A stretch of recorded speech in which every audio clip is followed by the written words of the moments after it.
on defence, but I don't agree with cutting spending on things that will lead to the need for more defence, namely migration, civil wars, and the rest of it.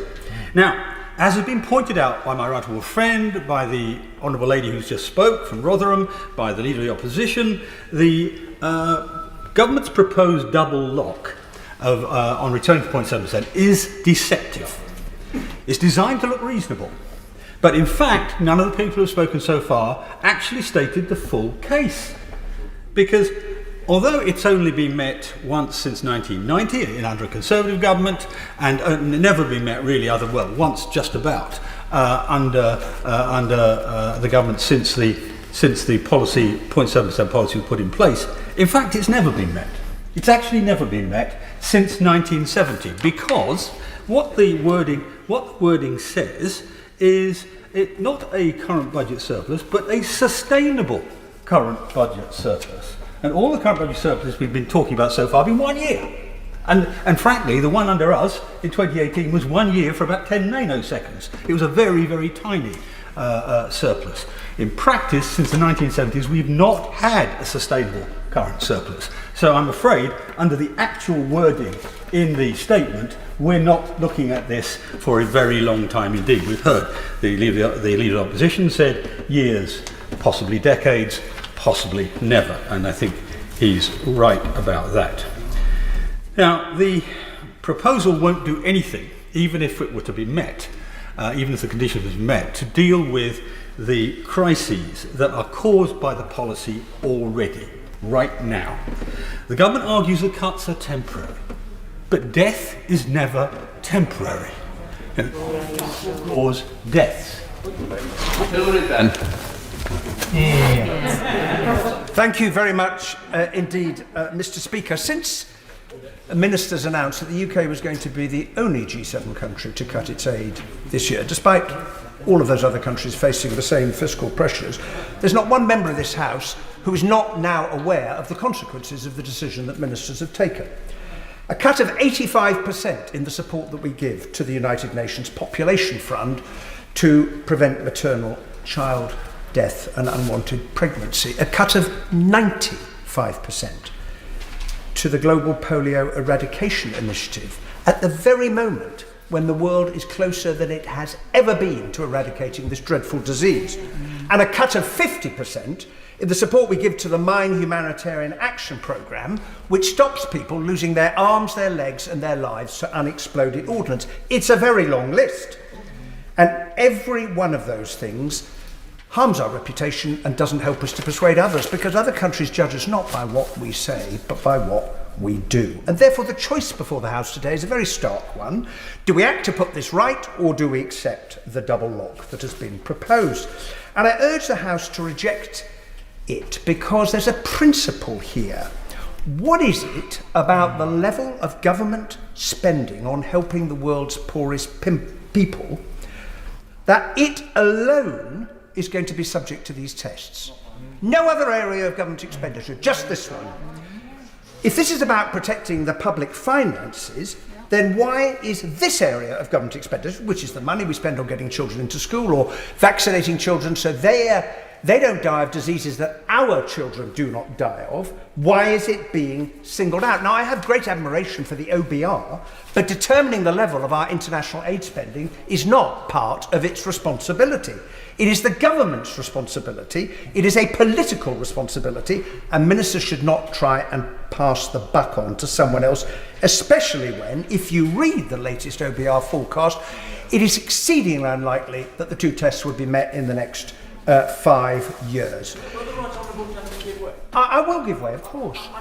Can I just pick him up on that point about other areas of expenditure? It seems to me that the Treasury and the Chancellor, having set out these tests, which are in our manifesto, and we mean to keep them, is that the comprehensive spending review that's taking place this year, it seems to me we will be judging all other areas of government expenditure by these measures, and I see the Chancellor nodding. So it seems to me that we're being very consistent here, and I think it's important that we keep these promises about our fiscal responsibilities as well as getting back on track to meeting our aid responsibilities.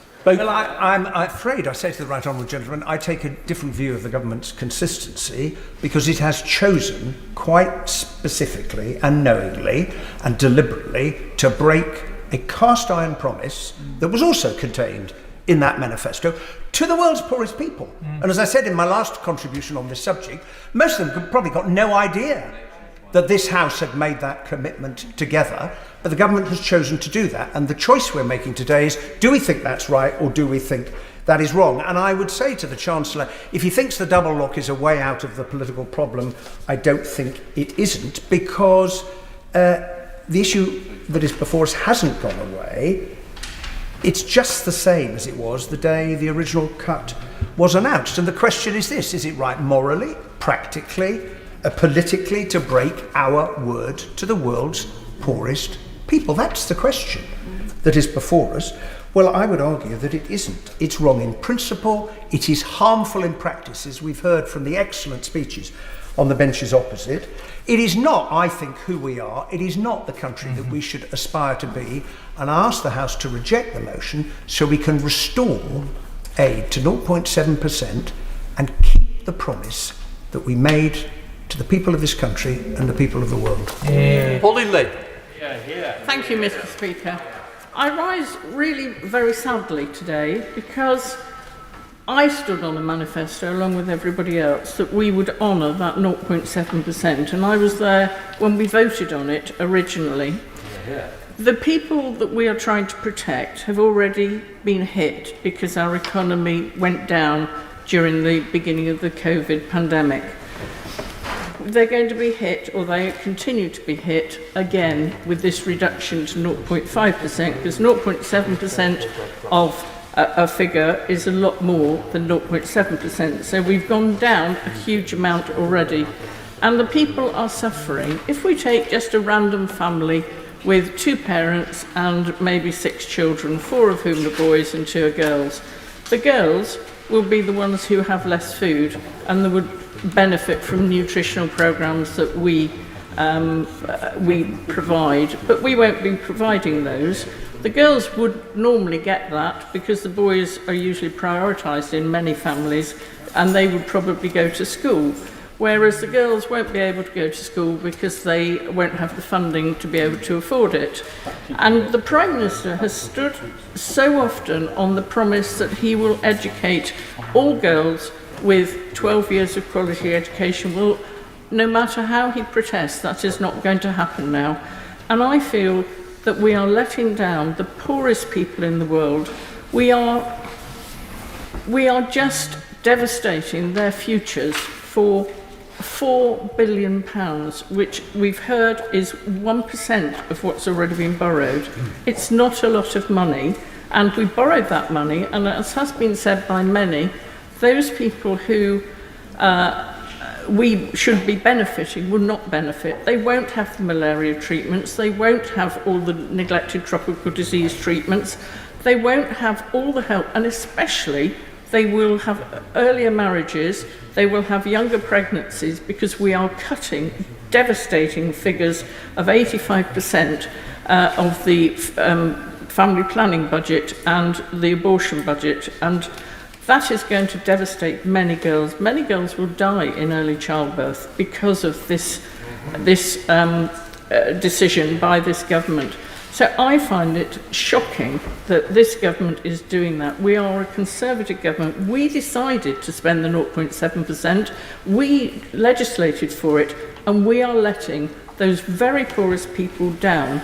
And I don't see how anybody who has heard the speeches today could vote in all conscience to support what the government want to do with this double lock, because we will never get back to 0.7%. Go to Wendy Chamberlain. Wendy. Thank you, Mr. Speaker, and thank you to you and members from across this House for their perseverance on this issue. Now, when the government announced last summer that DFID would merge with the then Foreign Commonwealth Office, I and my fellow Liberal Democrats warned of the risk to overseas development assistance and funding. I asked an urgent question to the Foreign Secretary and I wrote to the DFID Secretary of State on these very issues. And the Secretary of State said at the time, and I quote, "We are committed to the 0.7% of GNI commitment. We want the aid budget and the development know-how and expertise that we have in DFID. It has done a fantastic job at the beating heart of our international decision-making processes." But here we are, Mr. Speaker, 1 year later, and having claimed just last week that the opportunity to vote on this cut to ODA spending had been lost by not being called in the recent Estimates Day debate, I wonder what has caused the government to change its mind and bring forward today's debate at such short notice. Economic circumstances caused by COVID are not the fault of the world's poorest, and we and the many, many charities and NGOs who've contacted me in advance of today's debate know that the poorest will be hardest hit by these cuts. The reality of the COVID pandemic is that no one is safe until everyone is safe. Part of this is sharing of urgently needed vaccines around the world, but it is not only this. We know that global inequalities, that poverty mean that people around the world cannot take the precautions to protect themselves. We can't expect those without access to clean water, 785 million at last count in 2017, to be able to wash their hands for 20 seconds. Slashing development spending is deeply harmful to the notion of global Britain and to us at home. And, Mr. Speaker, it's that this cuts to these fundings also mean cuts to spending within the UK that I think is sometimes lost. ODA funding goes to many places, including our universities who are doing research into how best to tackle the entrenched causes of global inequality and how to support developing countries in order to be self-sufficient. St Andrews University, my own constituency, is looking up to 50% cuts to some of their active projects, which will impact on the poorest today. These cuts harm not only those in need around the world, but our own research and innovation industries, vital in our response to Brexit and facing the climate crisis. Turning to the government's update, the fiscal tests for development spending presented today are the height of cynicism. They're designed never to be met. As others have said, we have only met these tests once in this century. Conservatives MPs must know that by supporting today's motion, it means not returning to 0.7 in this Parliament. And that means that every one of them that supports the government today will be breaking their manifesto promise for 5 years in a row. It's a straight choice. Do we return to 0.7 as we were all elected to this place to do, or do we fail to be the global leaders that the UK has been to this point on this issue? Thank you. Tugunda. Thank you, Mr. Speaker. I'm delighted to be called, and I pay enormous tribute to my right honourable friend who's sitting on the front bench today. The Chancellor demonstrated during his career before reaching this place that you can do well by doing good. In working for the Children's Investment Fund Management, he proved that finance, that capitalism can support the world and actually change lives. But he will also recognise that even an impressive fund like that, built off a stable platform, governments, guaranteed by organisations, international bodies and others. And that's why I'm very sorry that I will not be able to support him today, because that platform today is what is so important. That confidence, that ability to rely on a stable platform for the future is absolutely essential. Instead of having that continuity, and instead of having that guarantee of an enduring future, we're going sadly back towards the yo-yo policy. Well, that's not just bad because of the variability, it's bad because it costs more and delivers less.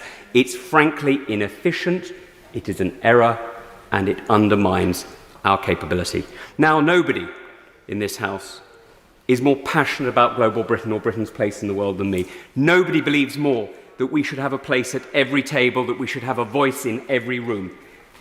But we need to know that we are no longer buying that with gunboats, but with the aid and the effectiveness that we bring. On that point, the honourable and gallant member is making a very impressive speech, and he talks about global Britain. The point of global Britain is about diplomacy, it is about trade, it is about aid, it is about defence. These four things are interconnected to one another.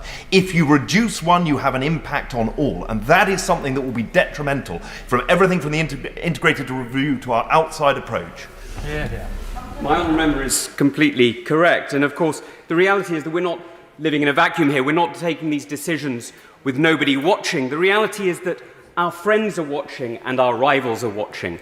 As we make this decision and as we change our policy on Afghanistan, as we buy different seats at various UN tables through the diplomacy that we do in sub-Saharan Africa, in Asia and South America, we know that we are changing the rules by which we live. We are literally changing the standards of our modern world by how we buy support, how we develop allies, and how we partner around the world. This, and many people have already spoken about, is of course about the world's poorest, but it's not just about the world's poorest. It's fundamentally about Britain. It's how do we protect ourselves? How do we shape this world? How do we get the standards that make sure British businesses succeed, that make sure British finance shapes the world, that make sure that British rules are those the world lives by? And we do that by making sure we win the votes at the UN, by making sure that we have the voices around the table, that we have the voices of the foreign ministers of countries around the world. Now, we can do it, and I can tell you why we can do it. I can tell you that I know we can do it, because we have done it. For 20 years, we have won debates, we have shaped arguments, and we have defended our position. And we have done it by doing well, by doing good, exactly as the Chancellor demonstrated in his pre-political career. Now, I can understand why the government might say that actually these targets, these ambitions are too high and that they wish to send a different spending limit. I can understand that. But that's not the argument the government's making. The argument the government's making is the Augustine argument. Lord, make me chaste, but not just yet. Well, if you wish to be holy, choose sanctity. If you wish not to be frank with what you are choosing. We now go to Liam Byrne. That was a great speech, Madam Deputy Speaker, and it's a pleasure to follow it. The House doesn't need a former Chief Secretary to the Treasury to lay out that today's motion is a con job, but I'm going to explain that anyway. The Red Book, published in the last budget, shows that public sector net debt is not falling until 2024 at the earliest. But there's no way that a Chancellor, or a Chief Secretary, in fact, would ever make a judgment about whether it was falling sustainably on 1 year alone. That means that this cut is now forecast to stretch way into the next Parliament. And yet the sums we're talking about here are just 0.14% of the national debt stock. And they come at a time when we are putting up defence spending by £24 billion and yet entail a cut of £4 billion to aid spending. We are boasting about our soft power, superpower status, and then slashing into the budget that actually delivers us that soft power. You judge a country's values by its budget, and this aid cut tells you everything you need to know about this government's priorities. The second point I want to make, though, Madam Deputy Speaker, is that this aid cut will cost lives and it will cost livelihoods. The Prime Minister sailed into the G7 very proud of his declaration that he wanted to jab the world and make sure that by the end of next year, the world was safe from COVID. But look, by the end of the G7, the IMF itself was saying that we're something like $23 billion short of what we need for a global vaccination program. This aid cut is not going to help that. It's going to hurt that effort to jab the world. But second, we have got a significant problem now getting the world back on its feet after this pandemic. The IMF thinks that we need something like $200 billion extra in spending to protect the world against COVID and $250 billion of extra investment in climate-friendly investment to help safeguard the recovery. How is this aid cut going to help with that great global project that we've now got to attend to for the years ahead? It's not. It's going to damage the world's efforts to get there, and it's going to damage our efforts to help persuade others to get to that big target. Madam Deputy Speaker, it is 36 years to the day when we celebrated Live Aid. It was an example of how we in this country set out to lead the world to help the world's poorest. On this day of all days, the government is now set to surrender that leadership. We cannot have a rules-based order if we have a Prime Minister who continues to shred the rules. This is a renegade act by a renegade government, and I'll be voting against this motion tonight. Jeremy Wright. Thank you very much, Madam Deputy Speaker. There are, I think, two primary arguments for opposing the government this afternoon. The first is that the 0.7% overseas aid target was a manifesto commitment, and that is a serious point. though I do think the electorate will appreciate the expectations on which those manifestos were based have changed substantially since COVID-19. But the second is that the target is in statute in the International Development Official Development Assistance Target Act of 2015. And that is true. But the Act also envisages and allows for circumstances in which the government might not meet the target in any given year, including the impact on public borrowing. And Parliament cannot stop the government doing so. The Act at Section 3, subsection 1 is very clear about that. We only have the right to be informed of how and why the target is to be missed. And as far as I can tell, Madam Deputy Speaker, nobody is proposing to amend the 2015 Act, so it will remain unchanged, whatever the vote this afternoon. Now, I welcome the government's clarification that it is not seeking unilaterally to change the statutory target, but rather to miss it. Those are different things, and the former would, in my view, be both wrong and unlawful. But you either, Madam Deputy Speaker, trust the government or you don't. If you don't trust the government, and we are here because a large number of members do not, then why would you trust it to keep the 0.7% commitment beyond next year when the Act so clearly allows it to decide not to? Transparent, externally judged criteria, arguably at least, would leave those of us who want to see the preservation of aid spending in a stronger position than under the 2015 Act alone, which applies what are in truth fairly loose shackles to government on aid spending and leaves it entirely to government to decide when to escape them. And that cannot help provide the certainty that the aid sector rightly seeks. Madam Deputy Speaker, I believe in the merits of overseas aid spending, and I've used many of the arguments made so eloquently by my right honourable friend for Sutton Coldfield, who deserves, in my view, huge credit for extracting the compromises the government has already made.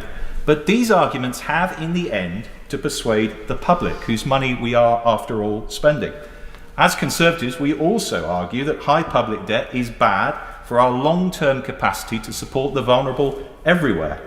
And I think enduring public support for aid spending may well depend on the public recognising that we have apportioned the financial burden of the COVID crisis fairly and not protected aid spending to the detriment of other areas of spending they may find at least as deserving. Now, I think the government is now trying to strike that balance, and recognising, though I do, the strength of the arguments made by many on both sides of this House in the course of this debate, I think it important and necessary to give them credit for that effort. Sam Tarrant. Thank you, Madam Deputy Speaker. The government's decision to renege on its international obligations rides roughshod over those ring-fenced commitments and puts at risk millions across the globe. It's not in our national interest, and it's certainly not in our national security interest to do that, and that's before we even take into consideration our moral duty as a nation to alleviate global poverty. Damningly, several former Prime Ministers, who themselves proudly upheld our country's aid commitments, have also voiced their concerns about this government's handling of its international aid obligations. Indeed, we heard earlier today the Right Honourable Member for Maidenhead has committed to voting against a 3-line Conservative whip for the first time ever. So powerfully does she feel about this issue. And when the Right Honourable Member spoke in this debate, she was crystal clear what the aid cuts would mean when she said fewer girls will be educated, more boys and girls will become slaves, more children will go hungry, and more of the poorest people in the world will die. A damning indictment from a former Conservative Prime Minister. The UK has a long and proud track record of stepping up and supporting those in need. We cannot abandon our responsibilities to those around the world who are most poverty-stricken, least of all now in a global pandemic. The UK is currently the only G7 country to commit in legislation to spending 0.7% of gross national income on international development, a target set by the United Nations, and is the second largest international development donor behind only the US. And that is right and proper that is a fact. The extended families of many of my Ilford South constituents directly benefit from UK aid, lifting millions of their extended families out of illiteracy, poverty, and providing so much support to some of the poorest communities around the globe, including Bangladesh, Pakistan, India, and Sri Lanka. However, instead of leading by example, this government has now shamefully been the only G7 nation to cut its aid budget this year. There could be no clearer argument against cutting aid than the devastating impact of the COVID response. In April this year, the Delta variant was ravaging India. Vital coronavirus research centres, including a project tracking variants in India, have had its funding reduced by up to 70%, leading its project lead to say the cut would not only make vitally important projects unviable, but in effect would kill it dead. Then in May, the Tropical Health and Education Trust criticised the UK government for slashing £48 million in global healthcare funding as part of its wider cuts. Indeed, those plans to donate 6 million items of PPE ordered by the British NHS to healthcare workers fighting new variants across the world were held up, yet again preventing a containment of the virus. We have a duty to act, Madam Deputy Speaker. We must do so now before it's too late for millions who rely on that direct aid. This is not about giving a man a fish to feed himself, but giving a net to provide for himself. It's about enabling, indeed, our historic obligation to lift up the global south using our nation's far greater resources. I welcome the actions of our colleagues on the opposite side of the House who will today vote with us in voting against this callous and awful manoeuvre by the government. Bim Afalami. Thank you, Madam Deputy Speaker. This is a very difficult debate today, Madam Deputy Speaker, because we all on both sides of the House know what good UK aid spending does. We are all proud of what we've been able to achieve with our aid spending. And it doesn't just help in and of itself, it also helps the British taxpayer, it helps British people, because by investing in areas like education and vaccination and supporting local economies, we stop some of those problems washing up to British shores, and we understand that. But this debate is really about, when you get underneath all of it, it's really about competing political necessities, competing political choices. On the one hand, we have a real need as a responsible government in fiscal terms, as we come out of the COVID pandemic, of which we already know how many hundreds of billions has been spent. There's a need to make sure that we get our day-to-day spending, our current spending, back in balance. There's a need to make sure that our debt ends up falling as a percentage of GDP, because that public spending that is only necessary, which is only possible when those things are there, is what supports all of the vulnerable people in this country, all British taxpayers everywhere, as much as poorest people in the world with aid spending. But at the same time, there is also a need to make sure we help the poorest people in the world. And that is the balance that we are trying to strike here. And I believe the government has struck the right one. Now, there have been some members have talked about these tests that the government has set, and somehow have suggested that they've only been met once in the last 20 years. I've actually taken a look at this. Both tests have been met the year 2000 to 2001, 2001 to 2002, 2018 to 2019. And if I'm right, though the Chancellor may correct me if I'm wrong, the underlying debt in the years before the pandemic fell for, I think, 4 years in a row. So it is not true that somehow these are impossible tests. But even if you didn't believe me, Madam Deputy Speaker, the key part of this, and why I respect and accept this compromise position, is that these are transparent and clear criteria. Everybody knows what it is. We can judge it independently, and the OBR, as we all know and trust, is an organisation perfectly capable of doing that. And the last thing I'll say is, it's not just important how much money we spend. It's also important how we spend it. What I'd like to see with our aid budget is more of that money, not just with multinationals, which does a lot of good work, but smaller charities working on the ground. Charities like Harpend and Spotlight on Africa, based in my constituency, that does fantastic work in rural Uganda, because having seen the work they do on the ground, working with bigger multinationals and the Ugandan government, can do fantastic things. And I'd like to see that spend that we have at 0.5% temporarily, that spend go more to some of those grassroots organisations, so we can spend our money even more effectively, so that we get more for what we're doing. Ruth Jones. Thank you, Madam Deputy Speaker, and I would like to say it's a pleasure to speak in this debate, but that would not be true, because I am appalled that we're having to vote on this proposal at all. This cut to our international aid budget reflects badly on us all, not just this government, and portrays the UK as inward-looking and self-serving. This is a Tory manifesto promise that is going to be broken, and broken very publicly, as the whole world is watching. I wonder how the Prime Minister will have the bottle to attend COP26 and call for other countries to raise finances for climate action when he's in charge of a government that's cutting its own contribution. Surely the ultimate act of hypocrisy. Madam Deputy Speaker, if this overseas aid funding was going to finance vanity projects, trips to the moon or high-flying, cutting-edge, dodgy ventures, then I could begin to understand the reasoning behind the decision. But none of the projects fall into those categories. They are basic health and social care projects that currently benefit millions of people across the poorer countries on our planet. The money funds basic projects like polio eradication, sexual health advice, the clearing of landmines, education programmes, the provision of clean water and sanitation, the prevention of sexual exploitation of women and girls. The money funds training programmes like the NHS Overseas Training Scheme, which trained 78,000 healthcare workers in Nepal, Uganda, Ethiopia, Bangladesh and Myanmar. Many projects will now come to an end and affect lives in countries such as Afghanistan, Syria, Somaliland, Nigeria and so many more. So by cutting the funding to these numerous projects, this government is going to cause many unnecessary deaths. This is a scandal and we need to highlight this callous approach taken today. And before members opposite say, oh, it's just Labour members whinging again, let's have a look at the people who are calling for a reversal of their cuts. Tory ministers such as Ruth Davidson, Baroness Sugg, who resigned from the government in November over these planned cuts, and Alok Sharma. There are other world leaders, my apologies. And there are other world leaders condemning the cuts, including Samantha Power, head of USAID.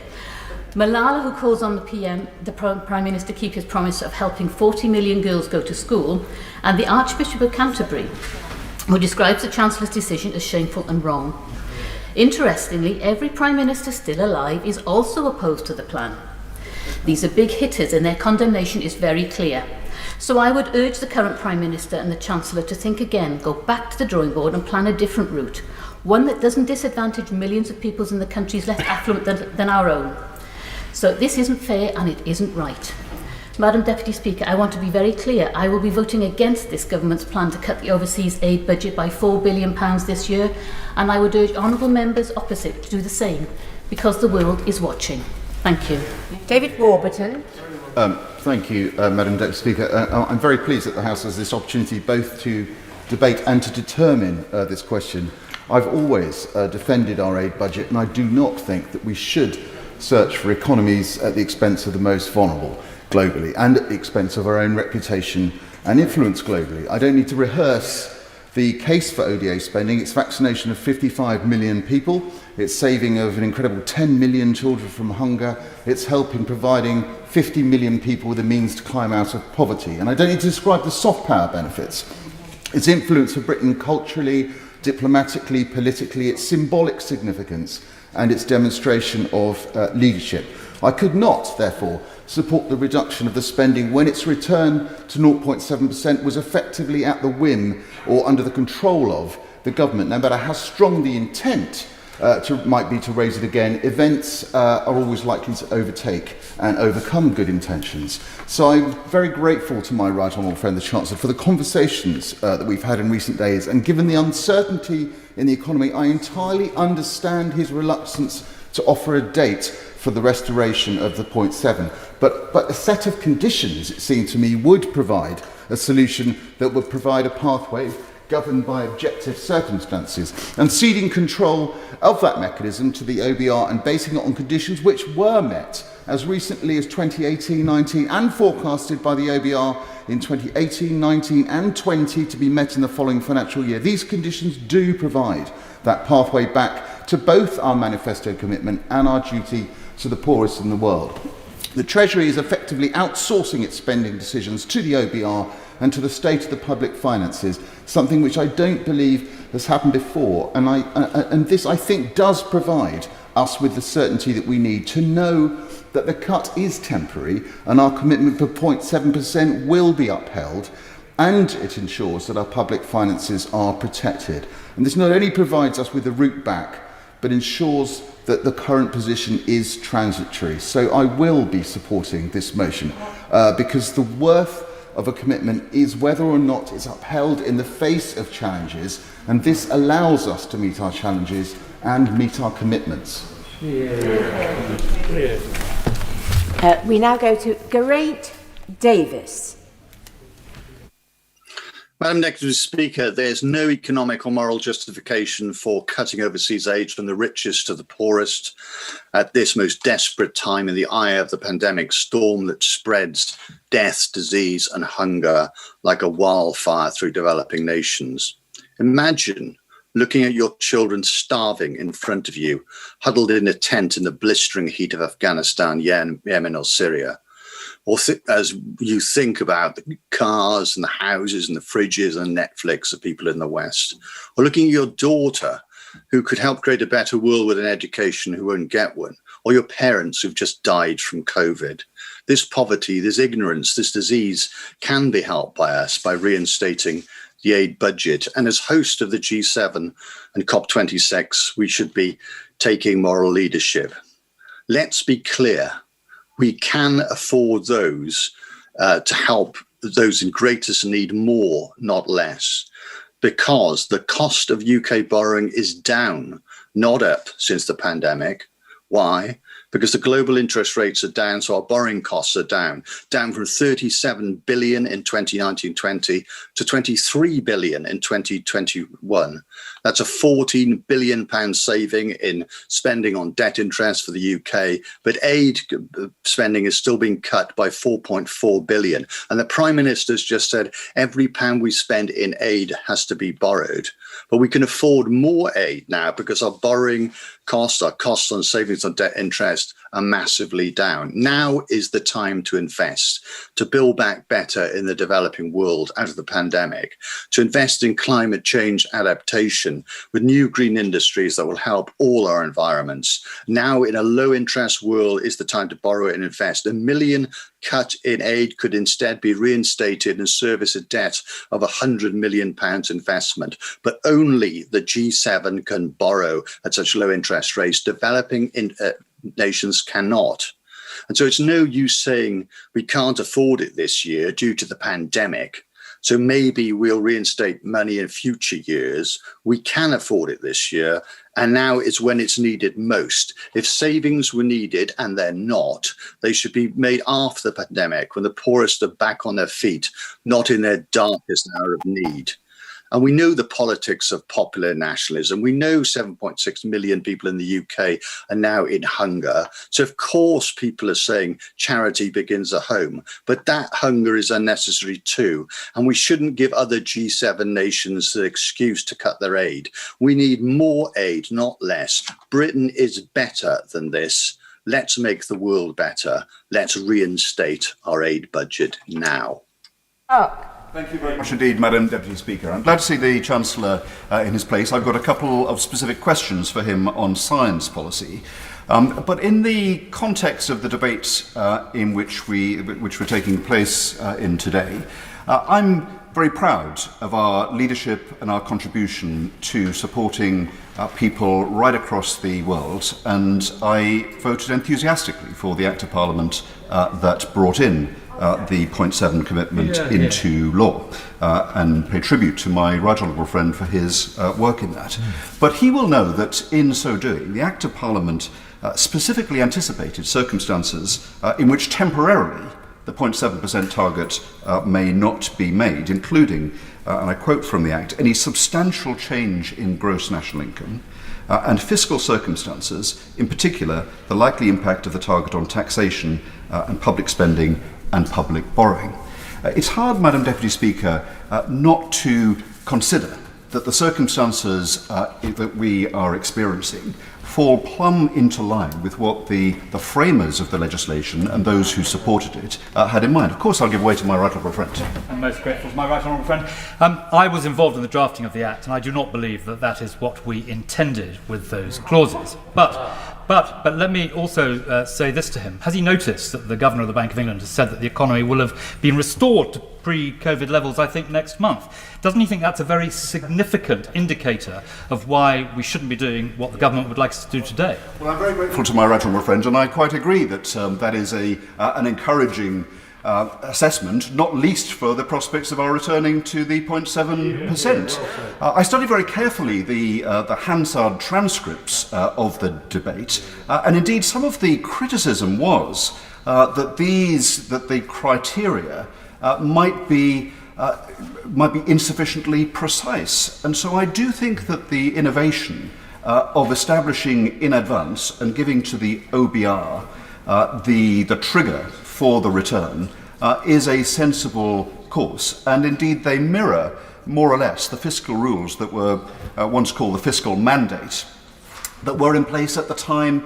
that the Act of Parliament was originally adopted. So I want it back, and I hope as the Governor does that will be sooner rather than later, and that the Chancellor will be able to confirm that is his firm intentions. I think is clear from what he said in the written statement. But my questions on science are twofold. The science budget is very importantly increasing from around 9 billion a year in 2017 to 22 billion a year from 2024-5.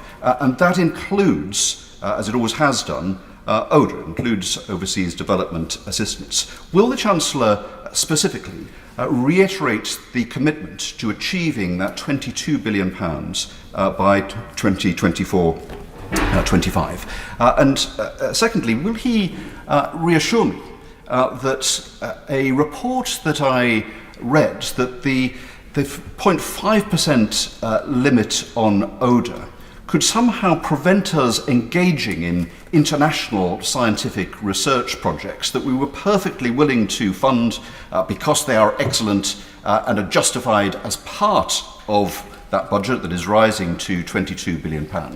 Because we all know that science is inherently international. The best science is global, and the best teams are often international teams. And it would be a concern, a grave concern, if that 0.5% target would in any way be a cap on international collaboration. Knowing my right honourable friend, the Chancellor's commitment to science and technology, I can't believe that that is his intention. So his commitment to the 22 billion budget and his reassurance that this will not be a cap will be very important in establishing that the science aspects can continue, and that is in effect the removal of a ring fence rather than the limitation of international scientific research. Speaker, the Prime Minister told the House earlier that there was common ground in the House. I think he's right, but I suspect he's not standing on that common ground, listening to contributions from across the way. And I pay tribute to the Right Honourable Gentleman from Sutton Coldfield for the courage that he and other fellow Honourable and Right Honourable members on the other side have shown in standing up for this issue consistently, but also, I have to say, standing up for their manifesto along with the rest of us. And the government has a good story to tell on this issue, if it wanted to, on Gavi, for example, on their support for education for women and girls. And I do wonder why they don't want to tell this story to the country. I think because too many of them are ashamed of it, and because, as the Right Honourable Gentleman from Sutton Coldfield said before, they're playing to a gallery, but they're playing to the wrong gallery, and it is a dangerous game that they are playing. The proposals before the House today, they are myopic and they are mean-minded. Mean-minded because we see that this is a trick, it's a fiscal trap. We were promised a straight up and down vote, we weren't given one, instead we were given this little twisting mechanism.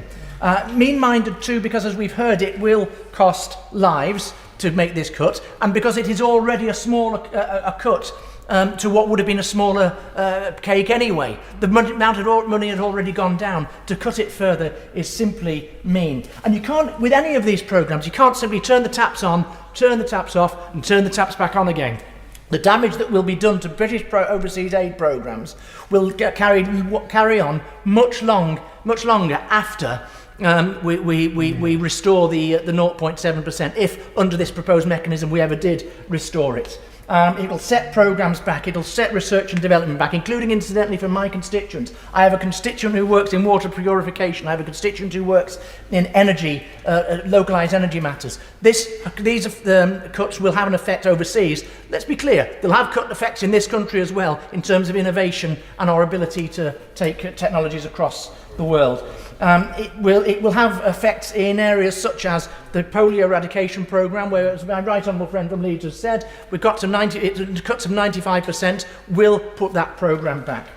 And it's myopic for the reasons that have already been said by my right honourable friend, the Leader of the Opposition, Honourable Gentleman from Tonbridge and Melling, because it will damage British soft power. The British Council tell me that they will lose 15 to 20% of staff and unable to carry out the programmes in the countries abroad where we need to be influencing. And also because it will affect our strategic position, as Leader of the Opposition has said. And let's put it in this, I think that overseas aid is a moral issue. But if we can't look at it like that, let's be clear. Our enemies and our adversaries, our Russia and China for our adversaries, our enemies IQ and IS, will fill the gap if we don't. And it will simply make matters worse in the long run. This is a short-sighted, short-termist cut. It's mean-minded. And I pay tribute to the Right Honourable Gentleman for his leadership, but I have to tell you, I won't be accepting it tonight. We now go to Saki Bharti. Thank you, Madam Deputy Speaker. I want to start by acknowledging the excellent speeches by a number of honourable members who've so passionately set out the case for overseas development assistance. In particular, my right honourable friend, the member for Sutton Coldfield, very eloquently and characteristically passionately has made the case for the ODA budget. And in normal times, I would be with him in this debate. However, today I support the government's decision. And I'm a big believer in the role of international aid and how it shows the world what we stand for as a nation. Through our role on the global stage is amplified by our magnanimity through international aid. And in a world with ever increasing threats, our overseas development assistance budget represents a tool through which the United Kingdom can demonstrate its generosity, its moral strength, its friendship, and its nobility. When considering this, one can understand why it evokes so much passion from all sides of the House. Indeed, Madam Deputy Speaker, many of my constituents have spoken to me about the importance they place on the ODA budget. But time and time again, they have said to me, we know it's been a difficult time. We know we must manage the economy. We know we must pay the bills. And as my right honourable friend, the Chancellor, has already laid out, we cannot ignore the state our economy is in after the worst crisis since the last two world wars. To have borrowed over £300 billion, the equivalent of 14.3% of our GDP, well, Madam Deputy Speaker, it's clear that difficult decisions have to be made. And in this context, I do understand why the government has had to make this temporary cut. But in my view, it must be temporary. And with the clarity offered by the Treasury, I believe it will be. Of course, we must repair our economy. This is not a controversial thing. It is simply what is expected of us by the British people. We also continue to spend almost £10 billion as part of the overseas development assistance budget if this cut is to go through. But the British people also expect strong public services and efficiency from government. And so difficult decisions are inevitable and they obviously have to be made. And we also continue to demonstrate our soft power through other means. The distribution of the vaccine is an excellent example of this. Due to the government's investment, there were 500 million doses available to 168 countries, all distributed at no profit. By the end of the year, we will have distributed 3 billion doses. British ingenuity and British generosity. Finally, in a world of finite resources and increasing strains on our economy, we must make sure that our ODA budget is being deployed effectively and projects should be subject to the highest levels of scrutiny. In other words, it should not just be important how much we spend, but how we spend that money. Outcomes matter. The effectiveness of the budget should not be measured purely in monetary terms, but against robust targets, which are set to achieve our objectives and ultimately make the world a better place. 22 has withdrawn, so we go to Alicia Cairns. Thank you, Madam Deputy Speaker. I'm enormously proud of our record on supporting the most vulnerable and using aid to make our people and those around the world safer. But we have suffered the biggest recession in 300 years, and that's not a situation that we could have predicted when I fought the election on our manifesto promises. And yet the International Development Act 2015 explicitly anticipated this sort of crisis where a departure from targets is necessary. Now, if you'd asked me during the election whether I would have reconsidered this commitment to 0.7%, I would have said yes, but only in the very darkest of times. And if the last year or so has not been the darkest of times, then what is? Since my election, we've had to make an enormously large amount of difficult choices. And those difficult choices and dark times, in Rutland and Melton, they look like the government having to support 17,900 jobs through furlough, 4,500 individuals, underwrite nearly £123 million in loans. That's almost half of all jobs, employee jobs in Rutland and Melton that we had to save. And that support was necessary, but the costs pose real risks for the future too. Now, even with the reduction in UK aid, we remain the second largest donor in the G7. The taxes of residents of Rutland and Melton will continue to go towards saving lives, disaster relief, peacekeeping and climate. And we should be proud of that. And I hope the reorganisation of the FCDO can augment our capacity to respond to crises outside of the ODA budget through the new conflict centre. But today in the Chamber, honourable members have criticised the government, arguing that other G7 countries are not temporarily reducing their ODA budget. But in 2020, we were one of only 2 G7 countries to meet that target, and the only one to do it since 2013 every year. Perhaps it's because those countries have not met their commitments in normal times, but they do not now need to make a temporary reduction. Indeed, they had no plans in the first place to meet the 0.7% they promised. With this temporary reduction, we will still exceed the funding provided by every country, bar one. We will remain one of the most generous countries in the world. This is a temporary measure. It is one that recognises the fiscal duty we have to our children. It recognises that we will still stand by those most in need. And the government has defined the fiscal circumstances under which we will return to 0.7%. This does not diminish us as a country. And whilst this is a difficult decision, it is the right one for now because we have faced the darkest of times. Thank you, Madam Deputy Speaker. Smith. Thank you, Madam Deputy Speaker. The SNP opposes these cuts, as my good friend from Dundee West eloquently outlined. We are committed to our 0.7% manifesto commitment. 98.2% of the votes cast in the Stirling election in 2019 went to parties committed to the 0.7%. I am representing my party and my constituency in taking the stance that we have. Now, we would pay tribute and warmly praise a number of the members on the government benches. We've really seen some refreshing blasts of integrity throughout this discussion, and this is too important for Punch and Judy politics. Now, there's 3 points I'd make because this has been a well-trodden path by this point in the debate. Firstly, 0.7% for the government is a manifesto commitment that was made barely 18 months ago. Yes, point 2, COVID has changed everything. It has, of course. It's changed everything for everybody else as well. And to use COVID as a pretext for this cut when the developing world is also dealing with COVID and the effects of the economic impact is reprehensible to my mind.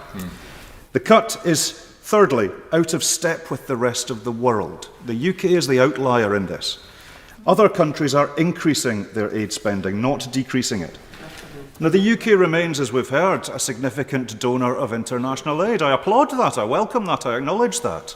But this is a broken promise to the poorest people in the world at the worst possible time. And as I say, it flies in the face of the global consensus. Canada is increasing their spend by 28%, where the UK is decreasing it by 25%. France increasing theirs by 36%, Italy by 13%, the US by 39.4%, Germany by 6%. It is the UK that is out of step. Now, Global Britain is clearly not the SNP's project, but we are engaged in this because we don't want to see the poorest in the world let down, and we want to try and rectify a mistake to see Scottish taxes, or more realistically Scottish debt, go to effective purposes rather than where this government might take it. We are entirely unconvinced by the government's compromise proposal. We think to present this as an arithmetic formula is to misrepresent this issue entirely. It's been acknowledged throughout this debate, and estimates, of course, on numbers can be arguable, but only once in the last 20 years have the criteria foreseen within the government's mechanism been met. We fear this is a formula to entrench the cuts, not to bring them back. Now, the books do need to be balanced, of course they do, and I feel for the government in that task. But the difference we're talking about between 0.5 and 0.7 is barely 1% of the global sum. So for the government that has spent money on increasing defence spend, increasing nuclear capacity, blowing £1.3 billion on a needless stamp duty freeze, and yet worse, is talking about a royal yacht, I think the priorities are wrong, and I do hope a significant number of the members opposite will join the coalition to put this right. Thank you. Thank you, Madam Deputy Speaker. It's a pleasure to follow the member for Stirling. I've been speaking to my constituents in Derbyshire Dales about this. They are, by and large, a very generous and kindly-spirited people. I've listened carefully to their views today. Following those discussions, I will be voting for today's motion, as it will provide certainty and a path for international spending, clearly outlining that path back to our 0.7 manifesto commitment, while delivering responsible public finances and allowing us to maintain our high level of spending on other priorities at home, such as the NHS, schools and the police. It is also delivering our manifesto promises for responsible public finances. At 0.5%, the UK is spending over £10 billion in overseas aid this year. This is a phenomenal amount of money. We are one of the most generous and kindest and biggest spenders in the world. Let's not forget that. And I would like to remind those who wish to unfairly characterise this Conservative government as somehow being mean or uncaring on overseas aid, that Conservative governments have consistently spent more on international aid than Labour. Between 1997 and 2009, under Labour governments, the average spend on overseas aid was just 0.36%. So the opposition are hardly in a position to lecture this government on overseas spending. The leader of the opposition may find it helpful in court, but those arguments don't work here. Once again, the opposition is totally out of tune with the British population. We believe, on balance, we have to balance the spending of this unusual time that the government's had with the COVID pandemic spending. The government has spent over £400 billion on keeping this nation safe, keeping our families secure, preserving jobs and livelihoods. This has given the people of my constituency in Derbyshire Dales a way forward in very frightening and worrying times. On behalf of the people of Derbyshire Dales, I do thank the government for this support, and it is kind and it is not mean. We must not forget that every pound we spend in international aid is borrowed. My adult sons remind me of this regularly. This money is borrowed from our future generations. As a mother of 4 adult children and representing many, many families in Derbyshire Dales, I feel I have a duty to restore and help restore the public finances to some sort of responsible level. It's for these reasons I have no hesitation in supporting this sound motion today. Here, here. We now go to Stephen Timms. Thank you, Madam Deputy Speaker. We've had a 20-year cross-party consensus on aid that we should meet the 0.7% of GNI, the UN target. I very much regret that that consensus has been lost. Of course, when GDP goes down, our aid budget will go down. But the pandemic is no justification for reducing the proportion of national income committed to international aid. In a fine speech, the Right Honourable Member for Sutton Coldfield referred to the strength of Christian aid in Chesham and Amersham. As a Treasury Minister in the late 90s, I saw the churches play the key role in securing that cross-party consensus. They were the instigators of Jubilee 2000, ahead of the millennium, and the key supporters of Make Poverty History afterwards. And those campaigns led on to the historic 2005 Gleneagles deal, writing off $40 billion worth of debts owed by 18 highly indebted poor countries. The idea of cancelling unpayable debts inspired people and drew people together. Rooted in teaching in the Bible, it had a dramatic impact on government policy and on the lives of millions. Last month, I joined a number of MPs on a virtual trip to Togo, organised by the Christian charity Compassion UK. We visited their UK aid-funded child survival project. The situation in Togo is desperate. Under 5 mortality is among the worst in the world. 1 in 25 babies don't reach the age of 1.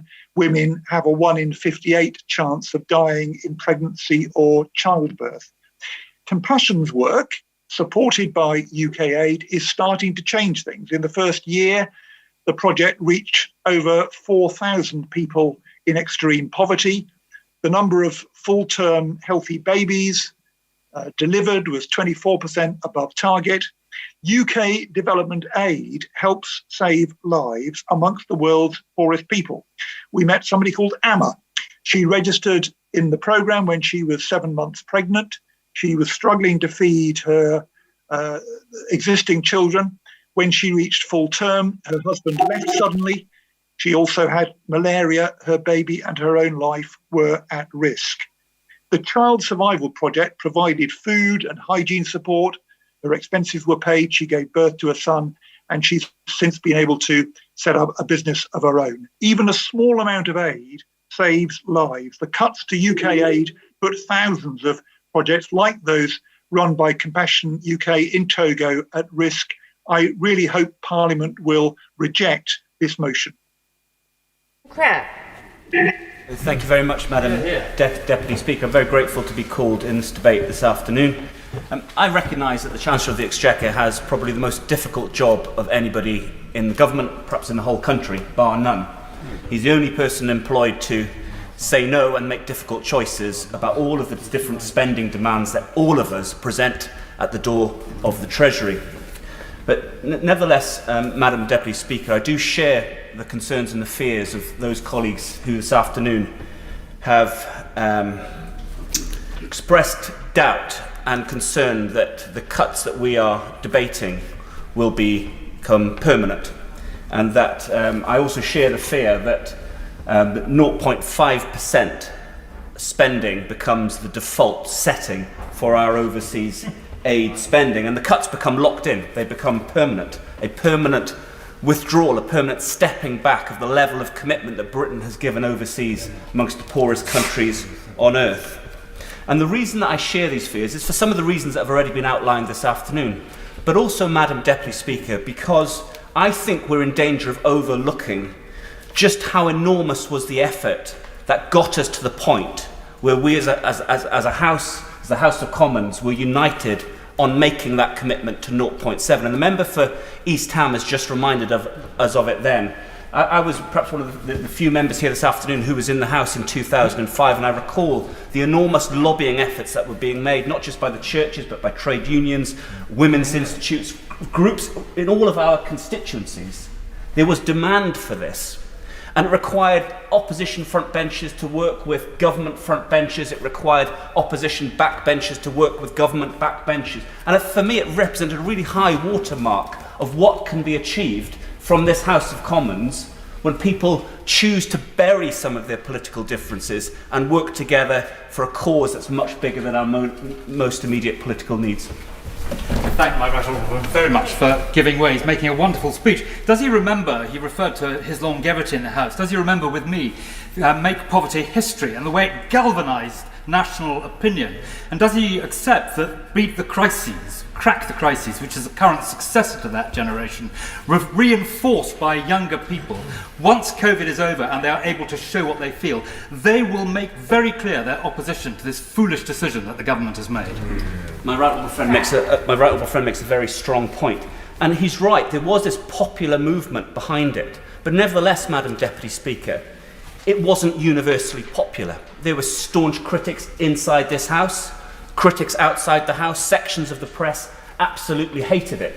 And as we went through the financial crisis of 2009-2010, the criticisms became louder. And as the ripples from that crisis have kind of moved through our politics over the last 11 years, it's become increasingly difficult to keep making that case for investing 0.7% of our GNI in helping the world's poorest people. But I'm proud of the fact, Madam Deputy Speaker, that we chose to stick to that.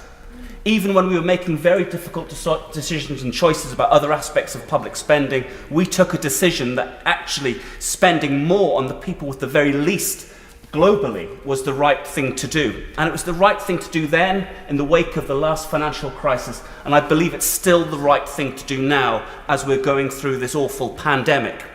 And yes, we face a moment in our politics where we have enormous pressures on our public finances, and I made those remarks about the Chancellor of the Exchequer very sincerely at the start.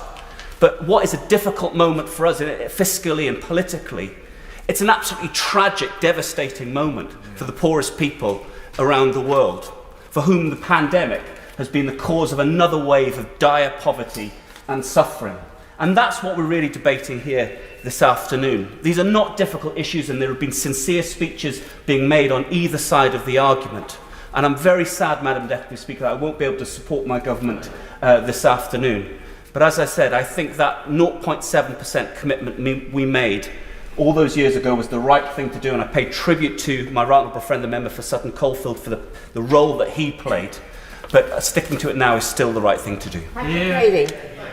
Deputy Speaker, the Prime Minister brought a very sombre tone to the dispatch box this afternoon, trying to convince us that this decision was all a regrettable consequence of the economic output of the pandemic. But that rings hollow when we remember the glee with which he stood at the dispatch box this time last year and announced the abolition of DFID, when he described aid and DFID as a giant cash point in the sky. When, as Foreign Secretary, we remember that he quoted Kipling in a Buddhist temple in Myanmar, or when he was a journalist and he used the language of Pekingese and watermelon smiles. This is a Prime Minister and a government who know little and care less about the struggles of poverty, whether at home or abroad, and the life-saving, life-changing difference that aid can and does make around the world. A bit like the evil standing orders that we're debating later today, the aid budget to them is just another part of David Cameron's legacy that they seem so keen to bury. I think the Prime Minister likes the fact that he's the only living Prime Minister that supports the cut in the aid budget. It's part of this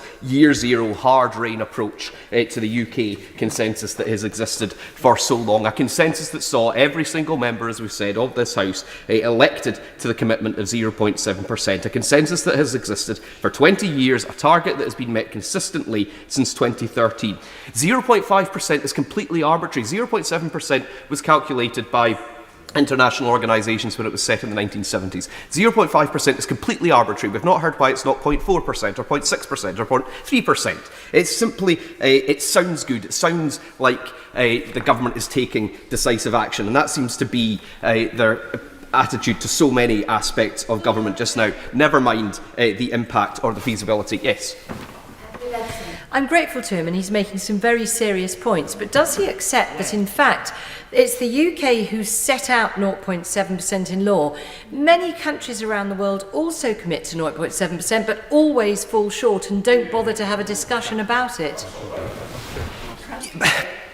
But the UK is now resigning from that. The government is resigning. It won't even give us a legally binding vote on the decision to resign from that commitment that was agreed by the entire House. And what we consistently hear from the dispatch box is soft power, superpower is about global leadership. And in a year when the UK should be taking leadership, it's taking a step backwards. And of course, the decision to cut aid is being shown to be doubly problematic because aid was due to fall anyway. GNI was falling as a result of pandemic-related economic contraction anyway, and there would have been tough decisions and funding squeezings, but these would have been predictable and manageable. And this notion that it's all being paid for by debt, well, you could say that about all kinds of aspects of government savings. All governments around the world run debts and deficits, and they invest for the future. And aid is an investment in all of our collective future. But what is happening now in real time is that drastic sweeping cuts have already been made to get down to this completely arbitrary target of 0.5%, and these will be massively difficult to undo. And despite today's attempt to bounce the House into a decision, the government's own rhetoric and all these other shenanigans, the government's own rhetoric doesn't add up. The Prime Minister repeatedly says that the COVID investment it's making is going to be additional. Well, if it's going to be additional, then how can the government spend 0.5%? It must be spending more than 0.5%. And if it's not additional, then what else is going to be cut? It doesn't make any sense. And I didn't get an answer in the last debate either about the concerns raised about UK aid match. The public have been donating in good faith £1 to certain charities on the basis that the UK government would match that, and those charities have now been told, such as Mary's Meals, have now been told this funding would be delayed, and they'll be wondering whether it will ever appear at all. Hundreds of constituents in Glasgow North have contacted me about this since the cut was first announced, and that speaks to thousands of activists and organisations across the country. Aid works best when it is stable and predictable in the long term. There will be no undoing some of the damage caused by the UK government's cuts that have been hastily and in some cases disastrously implemented. A return to 0.7% ASAP will at least mitigate some of that damage, and I hope some of the Tories who have been opposed to the government's decision so far will continue to show resilience so that they vote tonight to restore our aid commitment to our poorest brothers and sisters around the world. Ruth Edwards. Thank you, Madam Deputy Speaker. I didn't come into this House to reduce overseas aid. But then I also didn't come here to tell people that they can't see their parents or their grandchildren, that they had to close the business they've spent years building up. or that they couldn't get married with their friends and family there to support them. These are just some of the soul-searching choices that COVID has forced on all of us in the last 18 months. And today's choice is no different. Voting for the government's motion will take £5 billion out of the overseas aid budget. Voting against it will cut £5 billion out of our public services here in the UK, or necessitate tax rises on our constituents, many of whom have been living on restrained incomes over the pandemic. It's important that we're honest with our constituents, especially at a time when the NHS has got a huge task to get a backlog of millions of operations and treatments down, when so many children have had their education so badly disrupted, and when the police are dealing with a chilling rise in crimes like domestic violence. Now, there have been some suggestions in this debate here today. My right honourable friend, the member for Halton Price and Howden, has suggested cutting HS2. No doubt very popular in some places, but something that many of my business leaders throughout the East Midlands has made clear will significantly degrade the ability to grow the economy there. The right honourable gentleman, the member for Dundee West, has suggested degrading our cyber capabilities at a time when our public services, when our businesses, when our society is increasingly reliant on digital infrastructure and digital services. So there are no easy choices here. There are no cost-free options. The second point I want to make, Madam Deputy Speaker, is that the definition of ODA is very narrow. It excludes much of the support the UK provides overseas from being included in it. £85 million invested to help develop the Oxford AstraZeneca vaccine, which is now being distributed without profit across the world. We are the largest donor to Gavi, immunising 300 million children against infectious diseases, and we provide £350 million a year to the UN's peacekeeping budget on top of our ODA contributions. And finally, Madam Deputy Speaker, even with the reduction to 0.5%, the UK will spend more as a percentage of GNI than almost any other major economy, more than the US, Canada, Japan, and well above the OECD average. We will still be the third largest bilateral humanitarian donor in the world. So to talk about Britain as if it's withdrawing from the world or turning its back on people is, in my view, divorced from reality. Pascal. Thank you, Madam Deputy Speaker. I, first of all, like others, would wish to pay tribute to individuals on the government benches who have brought us here because of their tenacity, who have shown the courage of their convictions.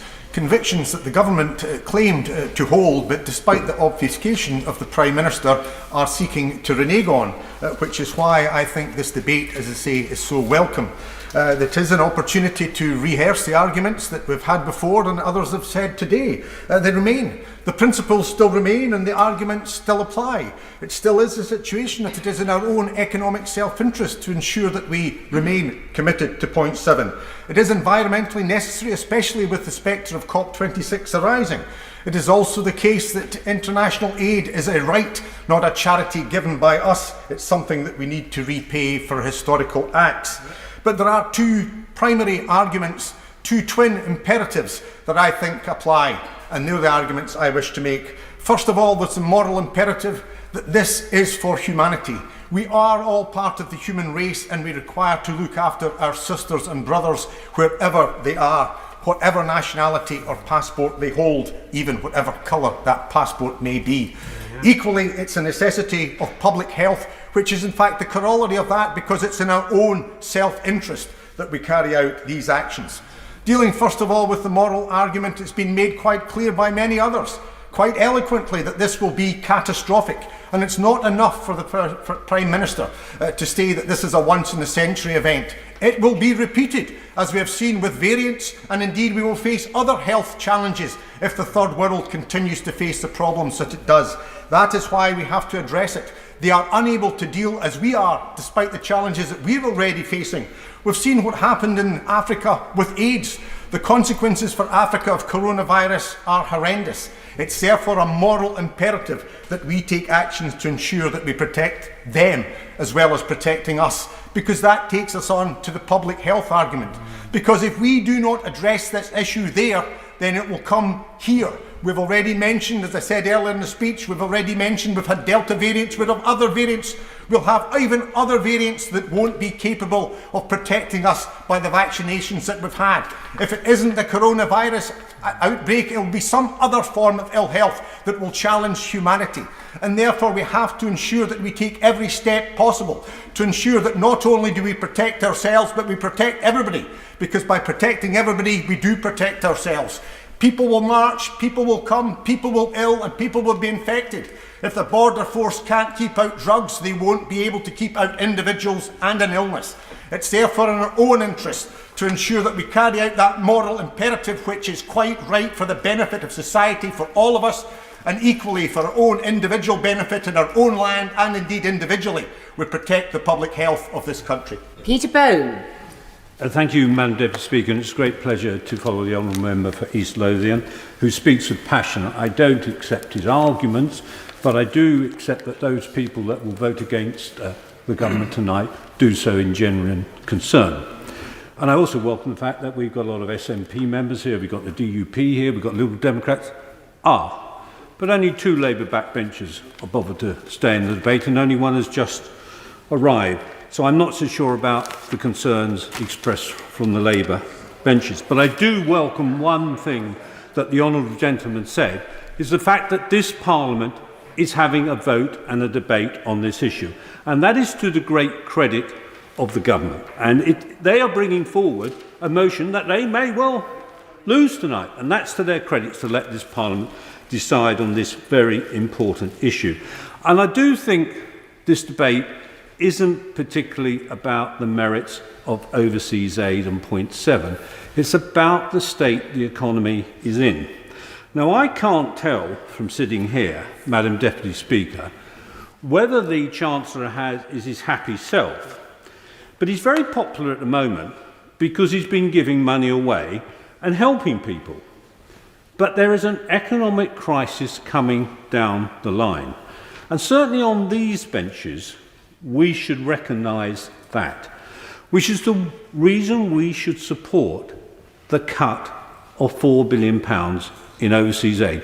Because if we don't do that, the Chancellor either has to borrow £4 billion more, or he has to tax more, or he has to cut public expenditure. So that's actually what the issue is about, and that's why I will be supporting the government tonight. But can I just touch on what I think is more important with overseas aid is outcome, not the amount of money we're spending. And this was something the Labour government used to say, we're spending record amounts of money. It didn't mean they were having record outcomes. And when I was chairman of the all-party group against human trafficking, it was often the small charities without state money that were doing the best outcomes. And the great thing about this government, Madam Deputy Speaker, is what they've done with the vaccine and AstraZeneca. The fact that we've given this to the world, and there'll be 3 billion doses across the world by the end of next year, is a tremendous testament to what this government has done. It's world-leading and it's changing the world, and it's saving millions of people from being seriously ill and dying. That's the sort of thing we should be proud about. We shouldn't be worried about a figure. Lawrence Eshalomi. Thank you, Madam Deputy Speaker. And many honourable and right honourable members have already spoken about the different areas that will be impacted by our proposed cut to international aid budget. And I want to focus my remarks on a subject which is really important. Last month marked 40 years since the first reported AIDS case and the subsequent discovery of HIV. And although we've made big progress in fighting HIV in the UK and across the world, AIDS remains a leading cause of death for women of reproductive age. And although preventable, over 1.5 million people acquired HIV last year, and 690,000 people lost their lives to an age-related illness. The HIV epidemic continues to devastate communities right across the world. And yet screening has fallen by 40% in Africa and Asia over the past year. Ending new HIV transmissions in the UK is a global effort. And yet shamefully, our funding to the UN AIDS project has been dropped by a staggering 83%. And as we only know too well, pandemics can only be beaten together. Up to now, the UK has been instrumental in reducing the stigma of this really terrible disease and helping to save the lives of millions of people. And I want to pay tribute to the Terence Higgins Trust for their new campaign launched today called Life Really Changed, celebrating people who live with HIV. I represent Vauxhall, a constituency with a large migrant population and one of the highest rates of HIV prevalence in the country. Now more than ever, it is so important, if we are truly committed to global Britain, to step up in our responsibilities, not step back. The UK should be taking a leading global step to help reverse the devastating spread of HIV and AIDS. Otherwise, how are we supposed to meet our target of 0 transmissions by 2030? I hope members will reflect on that. And it's not just about the issues that happen in our country here, but right across the world. And I hope that they will be joining me in voting against this motion. Thank you, Madam Deputy. Tim Loden. Madam Deputy Speaker, I welcome the fact that the Government have brought this motion here today, but I'm afraid I'm going to vote against it and to restore the 0.7% commitment. I am worried that the new criteria would only have been met in one of the last 7 years, and goodness knows when it will be met again, and effectively we're locking in 0.5% for the foreseeable future. I acknowledge absolutely the huge generosity of the UK taxpayer and the contribution by COVAX and others. But we cannot stop now. I voted for, I campaigned for, I was really proud that a Conservative-led government brought in, enshrined in law, that 0.7% commitment. I stood on a manifesto to keep it in 2015, 2017 and 2019, proudly doing so. Our manifesto in 2019 said, "We are proud of our peace-building and humanitarian efforts around the world, particularly in war-torn and divided societies, and of our record in helping to reduce global poverty, and we pledge to proudly maintain our commitment to spend 0.7% of GNI on development." No riders that it was dependent on the state of finances, whether debt's going up or down, or how much the Treasury is bringing in revenue. No small print, no ifs, no buts. And I believe in standing by manifesto pledges, and it would have been even more unsatisfactory if we'd not at least had this vote here today. Everyone's talked about difficult decisions. It was specifically to avoid short-term difficult decisions that we enshrined that commitment in law and crafted a careful formula so the money went up in good times and went down in bad times, as is happening. But this will be a double whammy, as everyone has said. It's going to go down because the economy has contracted, and it's going to go down further because the formula is being reduced as well. And of course, COVID has impacted severely on many countries whose health systems are far less resilient than ours in dealing with the pandemic. And as we know, global pandemics need globally coordinated action, as well as all facing the challenges of the new strains mutating in far-flung corners of the world. And the UK plays a key part in that and must continue playing a key part in that, not just with vaccines. But this is also a false economy. Abruptly pulling projects part-way through makes no financial sense and increases uncertainty. Pulling the malaria programme funding in Nigeria, which is supposed to go on to 2024, cutting 48 million from the NHS Overseas Training Scheme when people are being trained in important posts in developing countries, the 18 million cut to water sanitation in the middle of a pandemic, and the circumstances in Yemen that I mentioned earlier. Global Britain is about projecting not just military and diplomatic influence, not just about pursuing new trading and investment partnerships beyond this continent, but complementary to this is the exercise of soft power. Hugely important, and it's proved highly influential and effective for UK PLC, and our world-leading commitment to 0.7% enshrined in law is an important, and I have to say, very cost-effective part of that. Climate change is a major focus of it. We're chairing COP, for goodness sake. What message does that send to the rest of the world? This is a false economy at the wrong time. Thank you, Madam Deputy Speaker, for calling me to speak in this very important debate, and I draw the attention of members to my register of interests. The choice we face here today is clear. Are we global Britain or little Britain? This is a trap for the unwary and, in fact, goes further than that. This is a deliberate cut of aid, which the party opposite has been wanting to do for a long time, and I share the concern of many parties, members opposite, in not wanting to be seen as the nasty party. We're the only G7 country to be cutting our aid, so it simply doesn't have to be done. We don't have to shrug our shoulders and say, we're in the middle of the pandemic, this is another cost of COVID, we just have to get on and do this. No, this is a deliberate choice about what we do to retain our promises to the world's poorest people at the time when we're all suffering around the world together. It's not only how much we're cutting as well, but how these cuts are being made. Not very strategically, very fast for many of the smallest projects which have the best outcomes, and without any impact assessment being done. Exactly. 0.7 is not some arbitrary figure dreamt up by a Treasury civil servant. One of the most memorable days of my life was standing on a stage in Edinburgh introducing Eddie Izzard to a massive crowd of people. Why would I bring this up now? Because it was a Make Poverty History rally.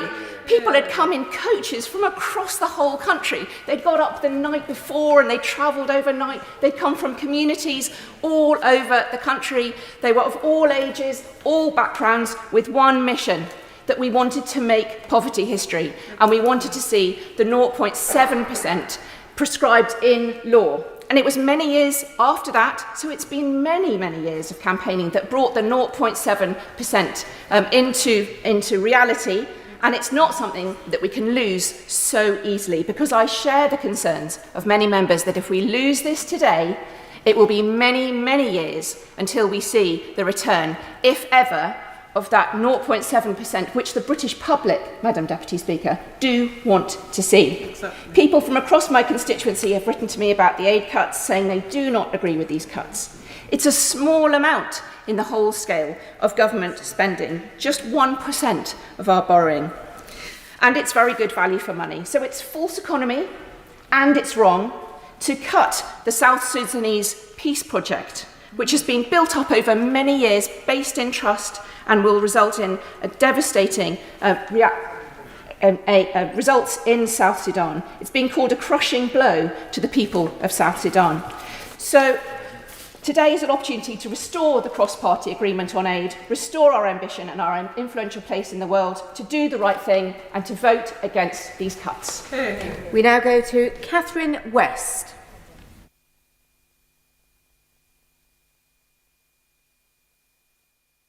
We don't seem to have any voice for Catherine West, so I'm going to go to Tobias Elwood and come back to Catherine West. Tobias Elwood. Thank you very much, Madam Deputy Speaker. This is a vote about our soft power, a vote on the definition of global Britain, a test of our political courage to see the bigger international picture and stay committed to our international obligations even when we face difficulties at home. I will not tire of telling this House just how dangerous and complex our world is becoming. A simple question I put to the Prime Minister, the National Security Advisor, the Defence Secretary and all the respective heads of the armed forces: is global instability over the next 5 to 10 years going to increase or decrease? And in every single case, the answer was increase. We face a very unpredictable, uncertain decade, with growing authoritarianism, extremism on the rise, an ever-assertive China and Russia, and of course, climate change, increasingly wreaking havoc across the world. The government acknowledges this in its own integrated review, but hard and soft power are two sides of the same coin, as we learnt to our peril in Afghanistan. And to cut our soft power will have operational, strategic and reputational consequences. The sheer scale of global challenges was acknowledged at the G7 summit. Yet here we are debating the reduction in our soft power profile, the only G7 nation to do so. In contrast, China is using its aid programs as a part of a long-term strategy to advance its own global reach. Look at what's happening across Africa and Asia. There is a new global soft power war taking place. This, to me, is the face of a Cold War that is slowly emerging, but we in the West have yet to wake up to its reality. China is weaponizing its immense soft power to significantly advance its influence and reach and to promote its own interpretation of the international rules-based order. And it ensnares dozens and dozens of countries into its sphere of influence. This is why we should not be diminishing our own soft power. I suspect the government may succeed today in winning the argument, but it will lose the moral high ground. We claim to be a problem-solving and burden-sharing nation with a global perspective. It is simply not a good look to promote a global Britain agenda emphasising leadership, responsibility and resolve, but then cut our overseas aid budget. I urge the government to ask what Churchill might say to the House now, given the 1930s feel to the world. Why not articulate to the nation the wider geopolitical uncertainty that we face, the urgency for the West to regroup, and the influential role that Britain could play if we retain our soft power commitments so we can begin to address the progressively dangerous trajectory our world is now on. I have no doubt if the government did this, the nation would be fully in support. O'Hara. Deputy Speaker, may I begin by saying how pleased I am that the Government has finally bowed to pressure and we in this House are having the vote that we were promised in cutting money to the world's poorest people.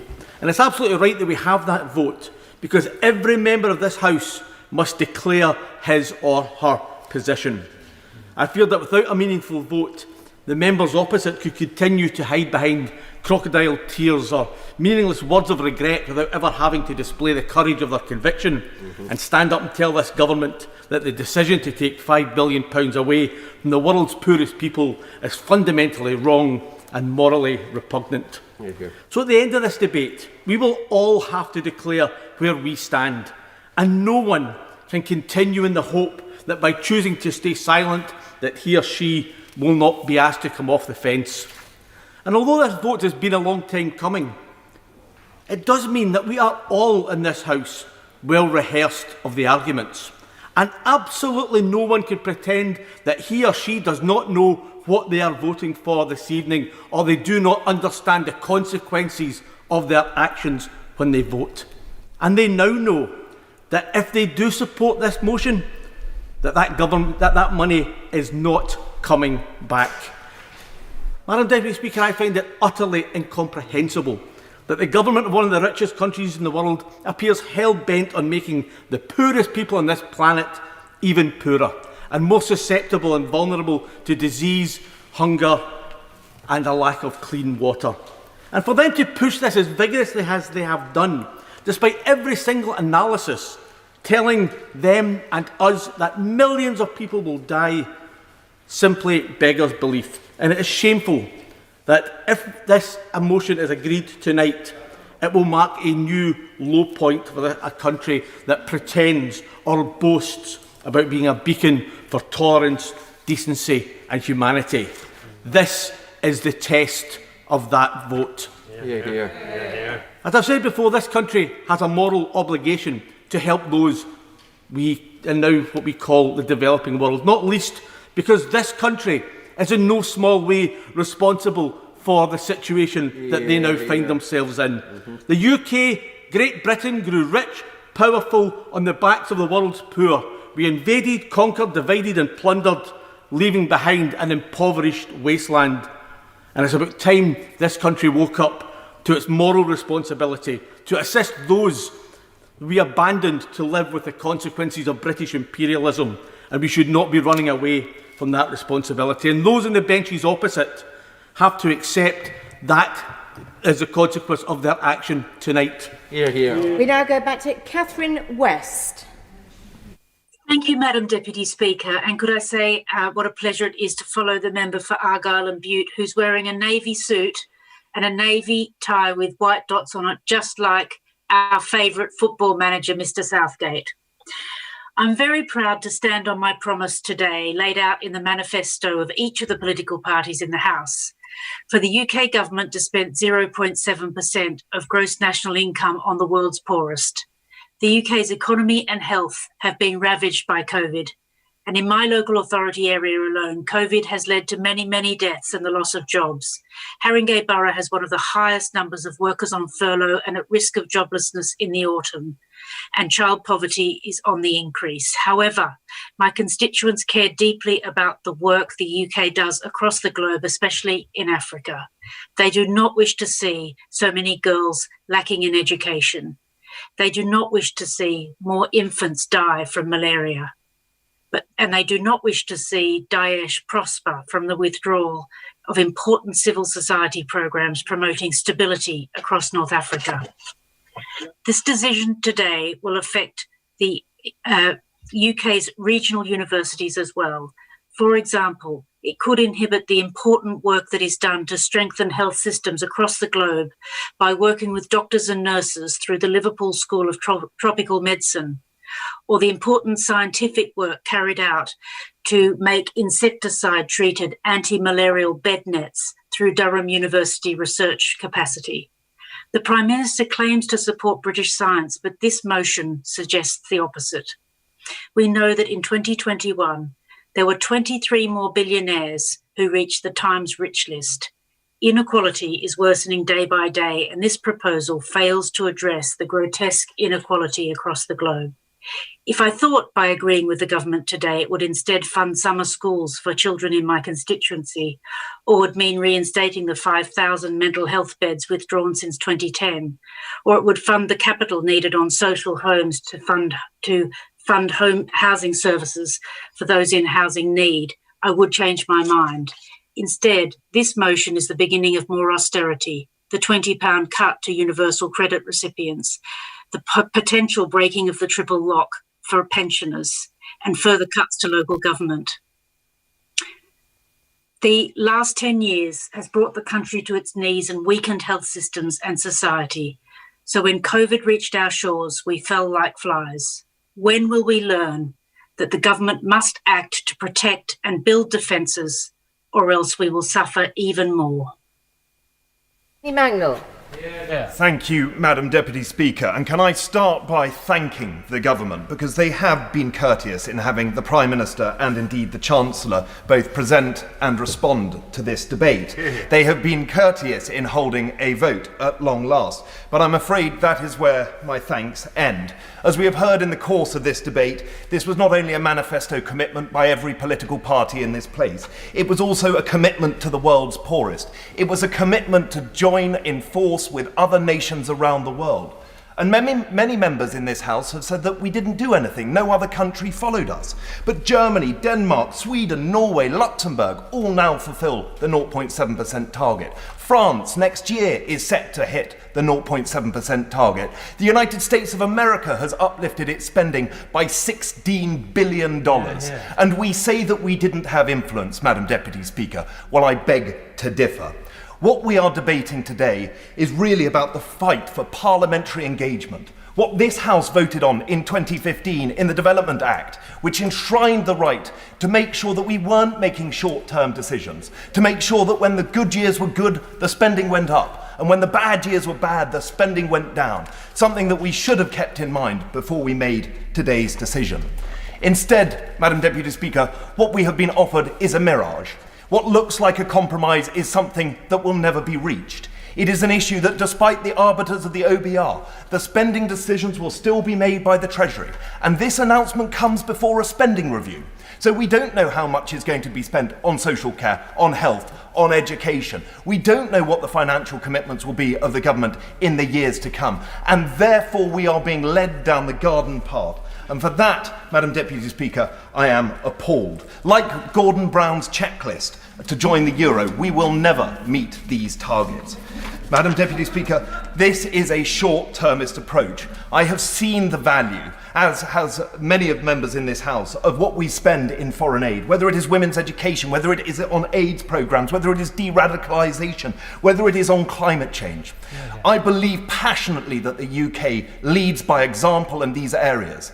And for that, I will not apologise for voting against the government tonight. I will not apologise for the fact that I will be standing up on behalf of the NGOs and the experts who are based in the UK, who operate around the world, who lead by example and help other organisations follow suit. For that, Madam Deputy Speaker, I offer no apology. But I remind members of this House that we make an extraordinary impact in the world. And to shirk it for a short-term decision is something that we should all be appalled by. Jardine. Thank you very much. I'd like to thank the Honourable Member for this excellent speech. Madam Deputy Speaker, 22 years ago I visited a hospital in sub-Saharan Africa where a woman who was about the same age as I was then was being treated for AIDS. When I say treated, I'm stretching the definition to breaking point. She was receiving aspirin, and I felt totally helpless. That visit was part of a professional trip to write about the work being done by an international Christian charity. But it was part of a much more important journey for me. My once carefully protected eyes had long before been open to the poverty in the world. But on that trip and others, I came to realise the significance of the international aid the UK government provides, both in creating a stable international community and making a real difference to the lives of the people who need it most. The Prime Minister earlier highlighted the work that this government is doing as part of the global response to the pandemic, and yes, we are. But these cuts are being made at a time when ministers have often cited that no country is safe until the virus is under control in every country. The same applies to international aid. The world is in the grip of insecurity and democracies are under threat. Long-term strategic support is key to building resilience and capacity in places like Myanmar. By reducing our support, power vacuums will be filled by countries like Russia and China with very different agendas to ours. China has their 500 Confucius Institutes across 140 countries with plans for 1,000 more, and they are increasing their global presence through education and culture as part of a strategy of having boots on the ground, their boots on the ground, education and soft power. And where are we? Withdrawing from the international stage, cutting the international aid budget, leaves the British Council some £10 million short. It's led to 20 offices being closed. Global Britain? How, if we blunt the very tool which delivers and embodies that ideal? So instead of saying, look what we're doing isn't that great, what we see in the world around us should be driving us on to do more, underline how important it is, make us determined to fight to save children from starving and girls being abused, to help protect and enhance their health, their rights and their democracies, because we do have the ability. And the government reassures us this is a temporary measure. But the definition of that measure is, frankly, the height of cynicism and heartlessness. I certainly will. I thank her for giving way, and she will have spent time knocking on doors in Cheshire and Amersham as I did. Is that characterisation of the new Tory party exactly what many of those voters were saying was why they were turning away from the Tories in that election and voted Lib Dem instead? I thank the honourable member for a comment, and yes, it was, as we have heard from other honourable members today, and those same people will know that more than 2 billion people in this world do not have access to clean water, and that cutting aid will make it more difficult to change that. The rate of HIV infection across the world remains at 1.7 million people in 2019 alone. The leading killer of women of reproductive age is AIDS. When I visited that hospital 22 years ago, I felt helpless. I feel the same today. But my government can help. This government can help. And tonight, I will be voting to remind them that they should. Mark Harper. I'm grateful, Madam Deputy Speaker. I listened very carefully to many of the speeches that have been made today, and many of them focus on the promise that was in our manifesto about aid spending. That's entirely correct, Madam Deputy Speaker. But as I said in one of my interventions, we also made commitments to not borrow money for day-to-day spending. We also made commitments to reduce our debt burden. All of those commitments have been made more challenging by the global pandemic that we have faced. And what the Treasury has put forward today, which I will be supporting, and I hope all of my colleagues will, is an attempt to deal with the challenge from the pandemic and deliver on all of our manifesto commitments in the way that we're now going to have to reflect the reality of what's happened over the last year. Now, I've also heard many members talk about the borrowing that we've had to make over the last year. And I know the Chancellor and I am very proud of that borrowing because it's helped us get through what has been an incredibly difficult year. But one-off borrowing for a crisis isn't the same as ongoing day-to-day spending. And I have to say I'm surprised by many of my colleagues who talk about the £5 billion a year that it would cost to replace this spending as if £5 billion wasn't a lot of money.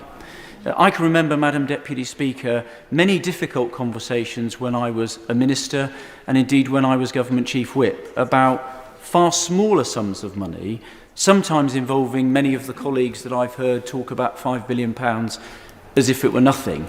And I'm afraid we are going to have to get used to the fact that there are certain realities in the world that money that we spend has to be paid for.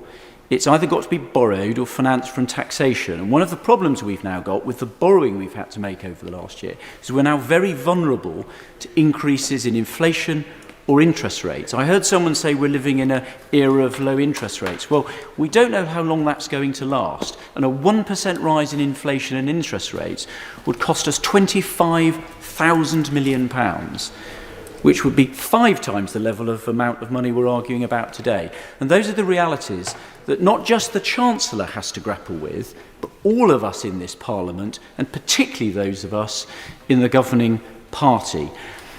My final point, Madam Deputy Speaker, is just to say to my colleagues, this debate, I fear, is going to be repeated many times as we move through the comprehensive spending route. We're all going to have to face very difficult challenges. Yep. Governing is about choosing. It's about setting priorities about what we think is important. This is important, but so is keeping the fiscal measures on balance, and all of them are important, and I'm glad the Chancellor's brought forward the measures he has today. I'm sorry we haven't been able to get more speakers in, but we now have to move to the roundups. Shadow Chancellor of the Exchequer, Rachel Reeves. Thank you, Madam Deputy Speaker. This government says global Britain is at the heart of how we engage with the world. But this move to unilaterally cut overseas aid is a direct attack on what it means to be global Britain. It is a decision that will reduce our power, it will reduce our influence in the world, and it will undermine our security here at home. At this moment, perhaps more than at any other, we should be looking to project our power and influence for good around the world, to create change in our national interest, but in the global interest too. I am proud, we should all be proud, in this House and across our great nations, of what we've achieved together through overseas aid. Because together we have pushed polio to the verge of eradication. Together we have improved water and sanitation for more than 1.5 million people. Together we have reduced maternal and infant mortality, as my right honourable friend, the member for East Ham, spoke of. And together we have ensured that girls in the poorest places in the world can go to school, as we all take for granted that our daughters and granddaughters can go to school. Yet today the government seeks to undo that great progress. Instead of being a global leader, this government seeks to retreat on the international stage.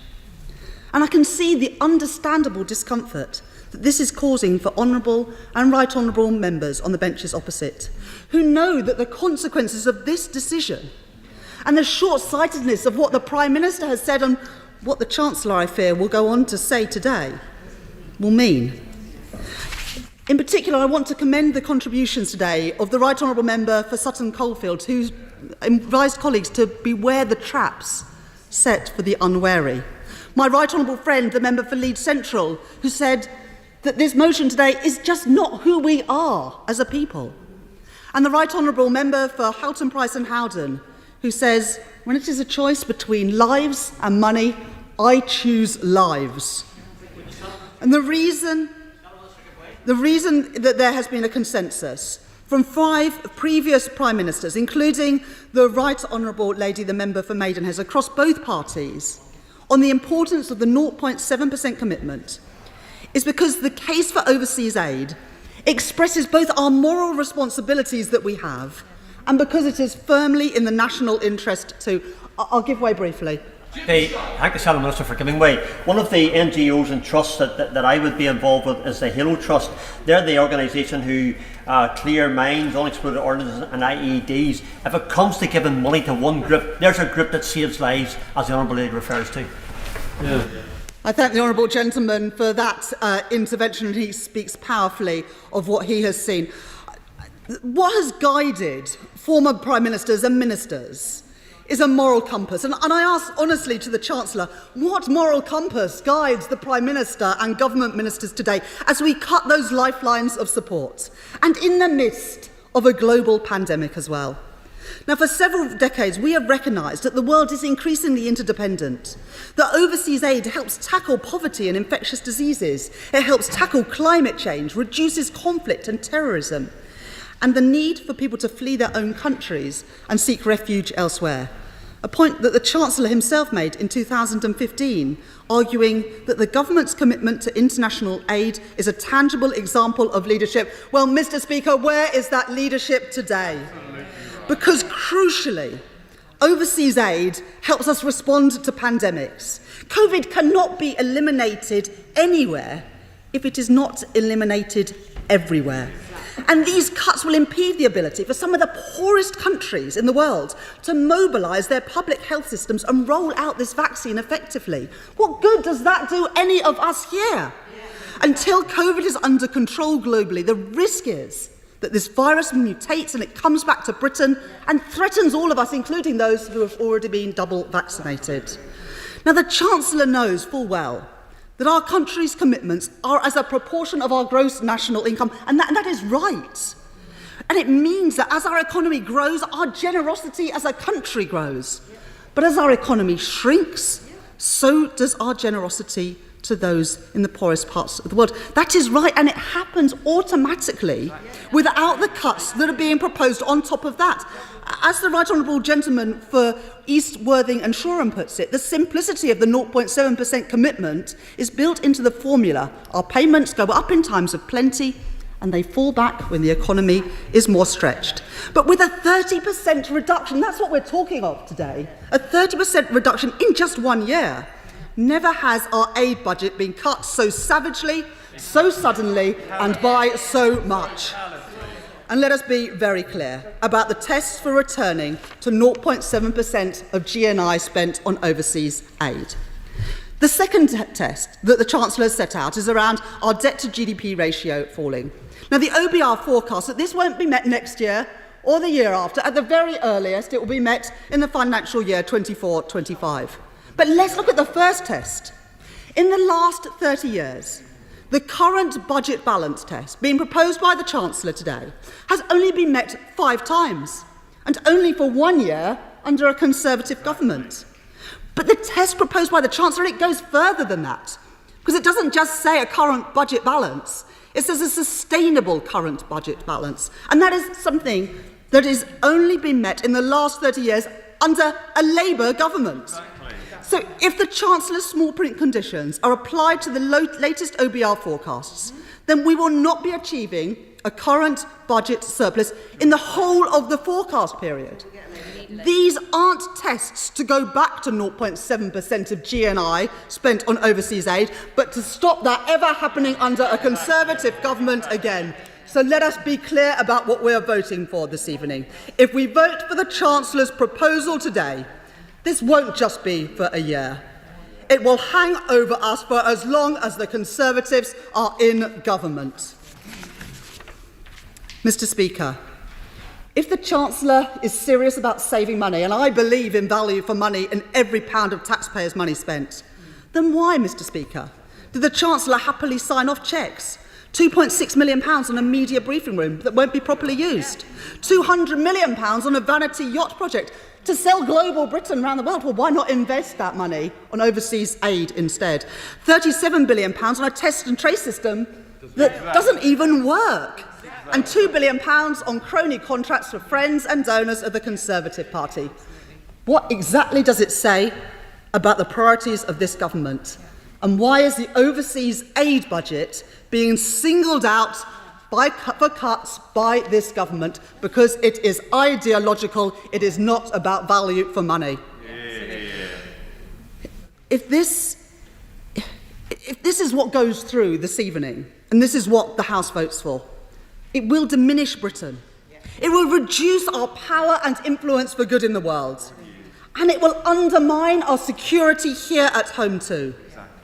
This isn't just about how much aid we give overseas. It's about the country that we are and the country that we want to be. Whether you're a government or a football team, when you're on the world stage, how you conduct yourself and whether you lead by example really matters.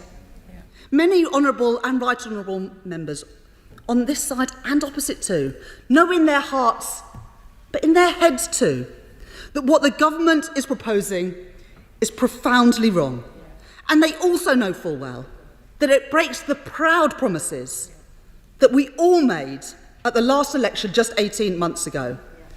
Not just for the crisis, but for as long as the Conservatives are in government.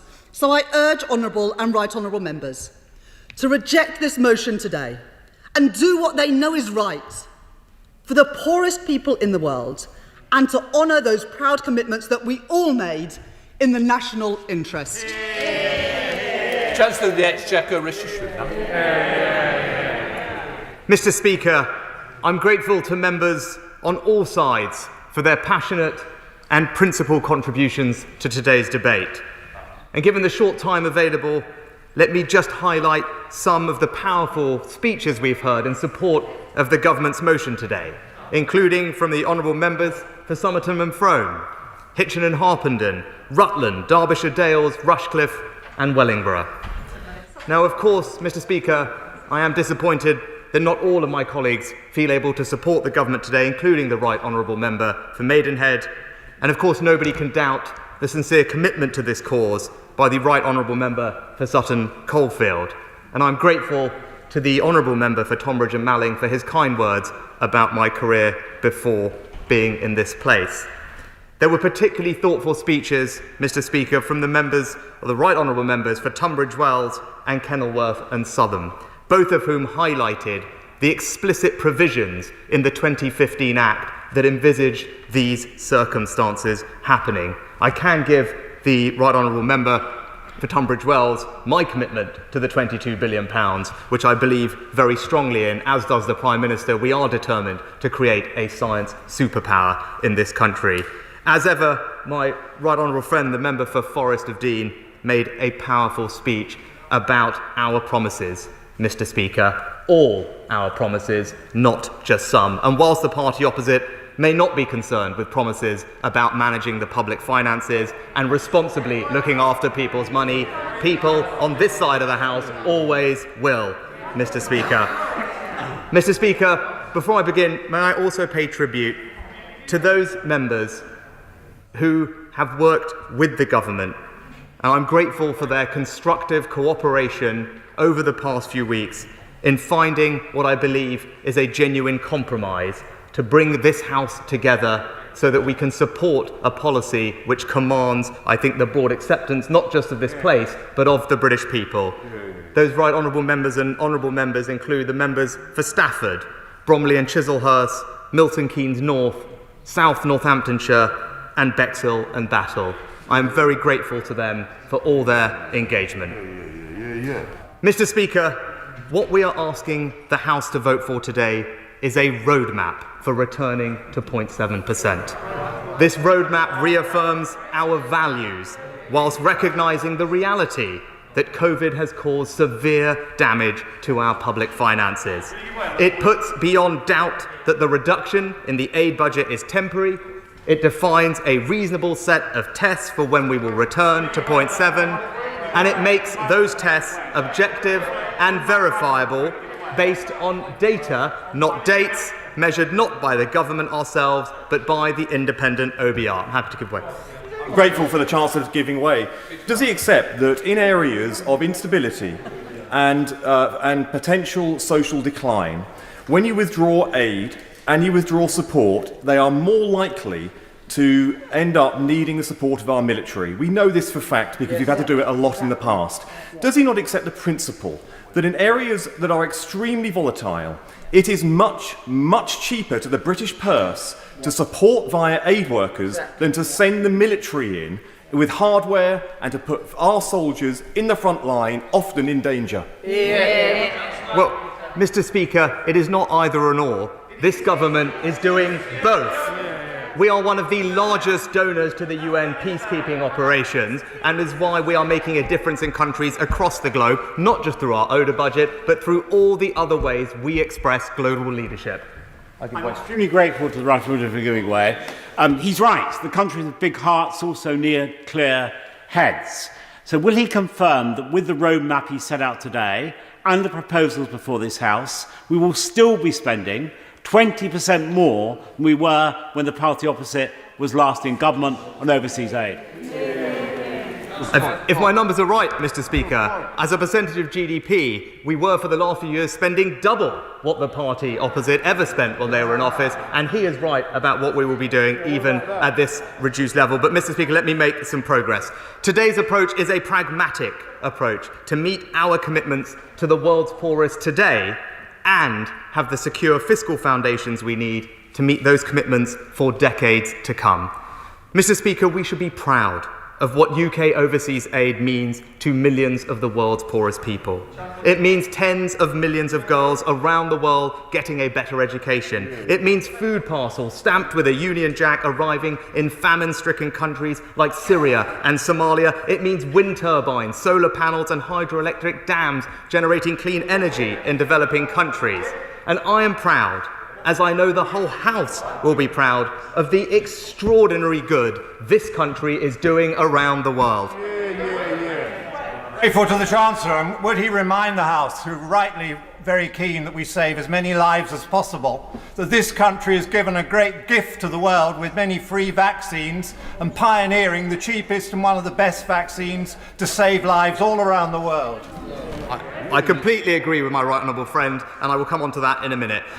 Mr. Speaker, I'm proud too of our response to last year's economic crisis, the deepest recession this country has ever seen. In total, we've provided hundreds of billions of pounds to protect jobs, keep businesses afloat and help families get by.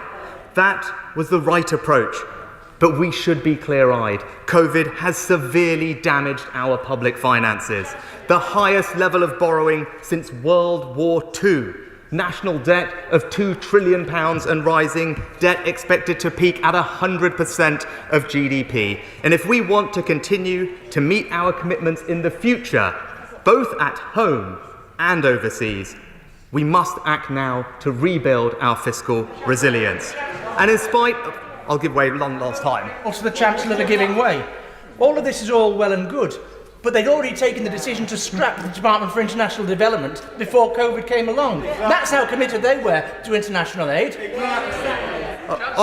On the contrary, Mr. Speaker, this government has brought a coherence, a strategic symmetry to our approach to international development and foreign policy, which is improving how we project our influence and effectiveness around the world. But I must make progress, Mr. Speaker. I've heard that this is the only difficult thing that we are apparently doing. That is simply not true.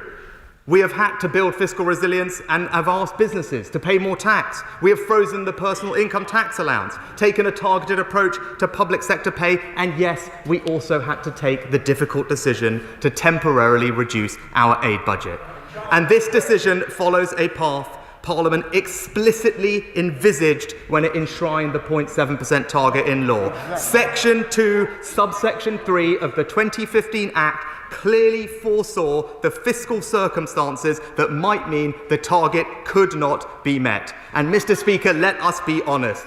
If that test is not being met in the aftermath of the worst economic shock in 300 years, surely it never will. This decision, Mr. Speaker, is categorically not a rejection of our global responsibilities. The UK will spend over £10 billion this year on overseas development. According to the latest figures, that's more as a proportion of our national income than all but 2 of the G7 countries, more than Japan, Canada, Italy, and the United States, and much more than the average of the 29 countries in the OECD's Development Assistance Committee. But our spending on humanitarian causes goes far beyond just our ODA budget. We have the 4th biggest defence and security budget in the world, the 3rd largest diplomatic network, On average, we contribute nearly £500 million a year to the UN peacekeeping budget. We use our trade policy to reduce poverty, with developing countries benefiting from tariff savings of up to £1 billion a year. It's why we're working with the G7 to deliver the Clean and Green Infrastructure Financing Initiative, and with UK government support, this year 1.5 billion people around the world will be vaccinated with the Oxford AstraZeneca jab, provided at no profit whatsoever. So, Mr. Speaker, there is no question of our commitment to overseas aid. The only question is when we return to the 0.7% target. The motion before the House puts beyond all doubt that we will do so once two clear objective tests have been met. Our national debt is falling and we are no longer borrowing for day-to-day spending. These tests are in line with the approach set out in our manifesto and at budget. They are practical and realistic. Mr. Speaker, if the House votes against the motion today, this is an effective vote. We will return, irrespective of the circumstances, to 0.7 next year. Instead of voting for responsibility, the House would in effect be voting to say no circumstances could ever justify a move. In conclusion, Mr. Speaker, I know a deep sense of conscience underpins the view that the amount we spend on overseas aid is a moral issue. Many in this House will know the words, charity is patient, is kind. I think of those words and I share that sense of conscience. That is why we are maintaining the target, not abolishing it. It's why we are setting out the conditions, not obscuring. Is that ready? We are basing the conditions independently. Order. The question is, as on the order paper, as many that opinion say aye. Aye. Of the contrary, no. No! Aye. Division, clear the lobbies.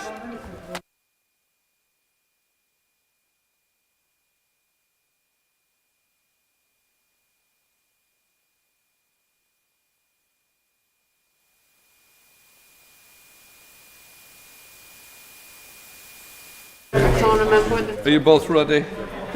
Quick one. Okay. The question is, as on the order paper, as many that opinion... Order! Let's sit down, please. The question is, as on the order paper, as many that opinion say aye. Aye. The contrary, no. No. The tellers for the ayes are David Rutley and Maria Coalfield. For the noes, I've got it the wrong way round. For the tellers for the ayes are Jessica Morden, Anthony Magdal. For the noes are David Rutley... You're the ayes. I was right first time. I was right first time. Somebody said I wasn't. I was. Right. For the ayes are David Rutley and Maria Coalfield. For the noes, Jessica Morden and Anthony Magdal. Thank you.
Lock the doors.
Wait for it. Yep.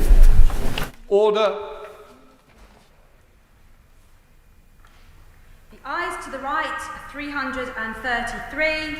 The noes to the left, 298.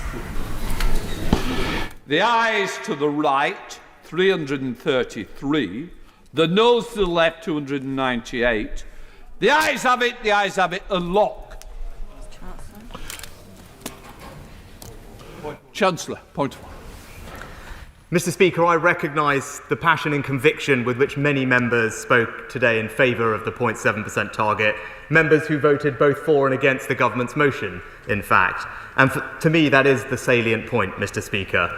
Whilst not every member felt able to vote for the government's compromise, the substantive matter of whether we remain committed to the 0.7% target, not just now, but for decades to come, is clearly a point of significant unity in this House.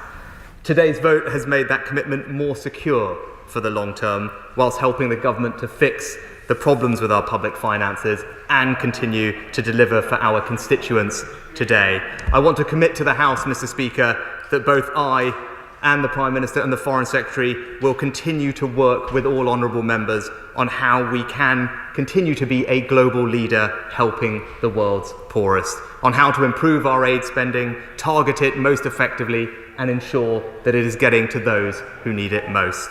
And Mr. Speaker, having now provided the House with an effective vote on this matter, the government will move forward with its planned approach. I now suspend the House for 2 minutes to enable the necessary arrangements to be made for the next business. Order.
Order.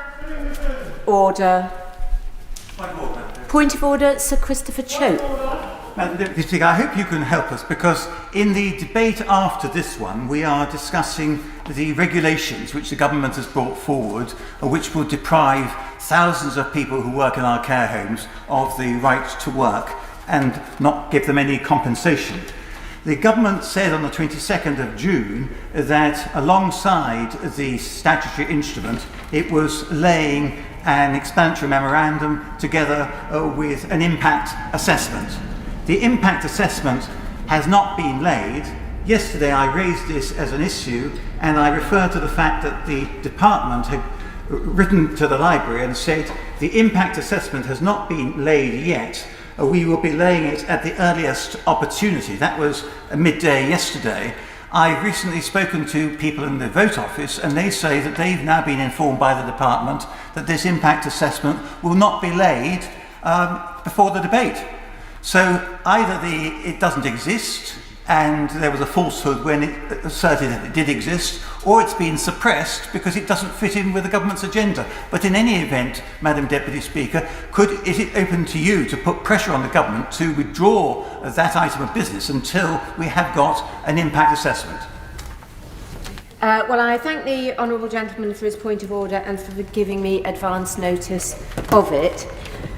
No, I can't ask the government to withdraw the motion, and the business statement has been agreed to. But I do share the honourable gentleman's disappointment that this document has not been made available for the debate after this one, and I hope it will be fed back from the Treasury bench that the Minister will address the issue in her remarks in the debate.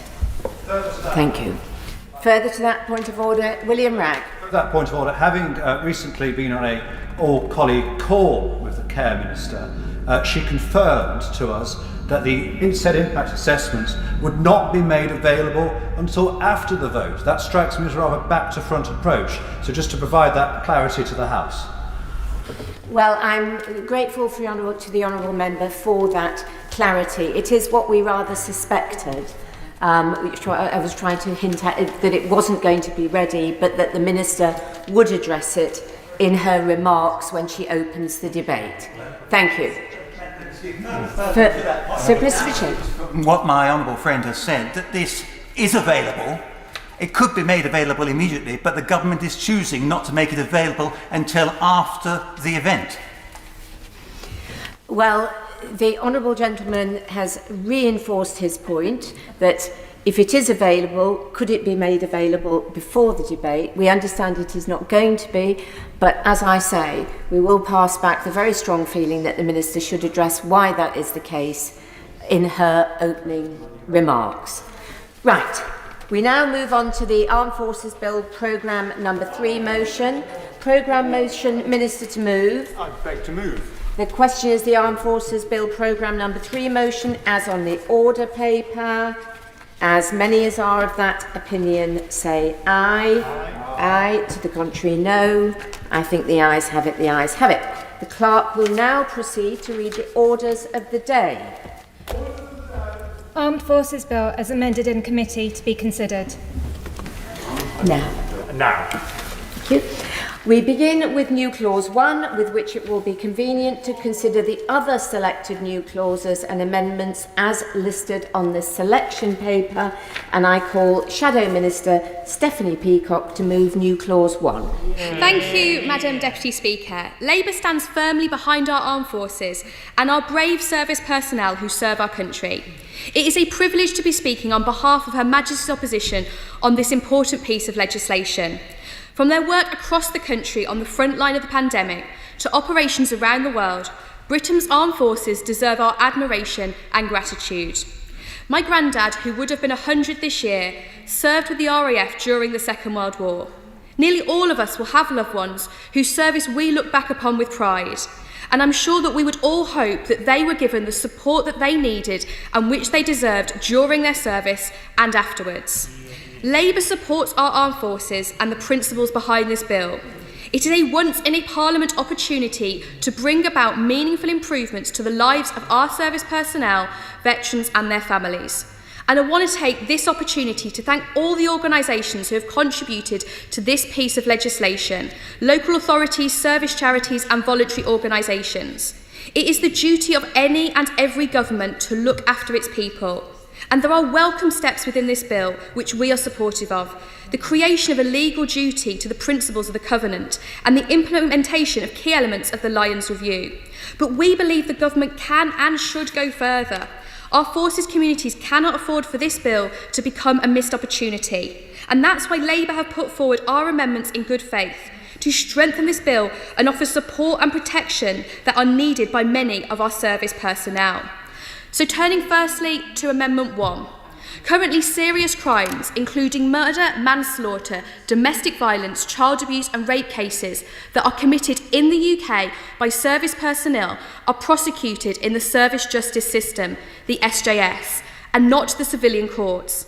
Victims and their families often don't get the justice they deserve, and quite often sexual abuse cases are tried as disgraceful conduct and other service offences, meaning that those who commit the offences are not put on the sex offenders register.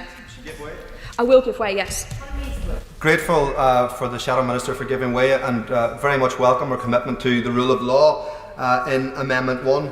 Almost 50 years ago, 14 unarmed civil rights marchers were murdered on the streets of Derry by the Parachute Regiment.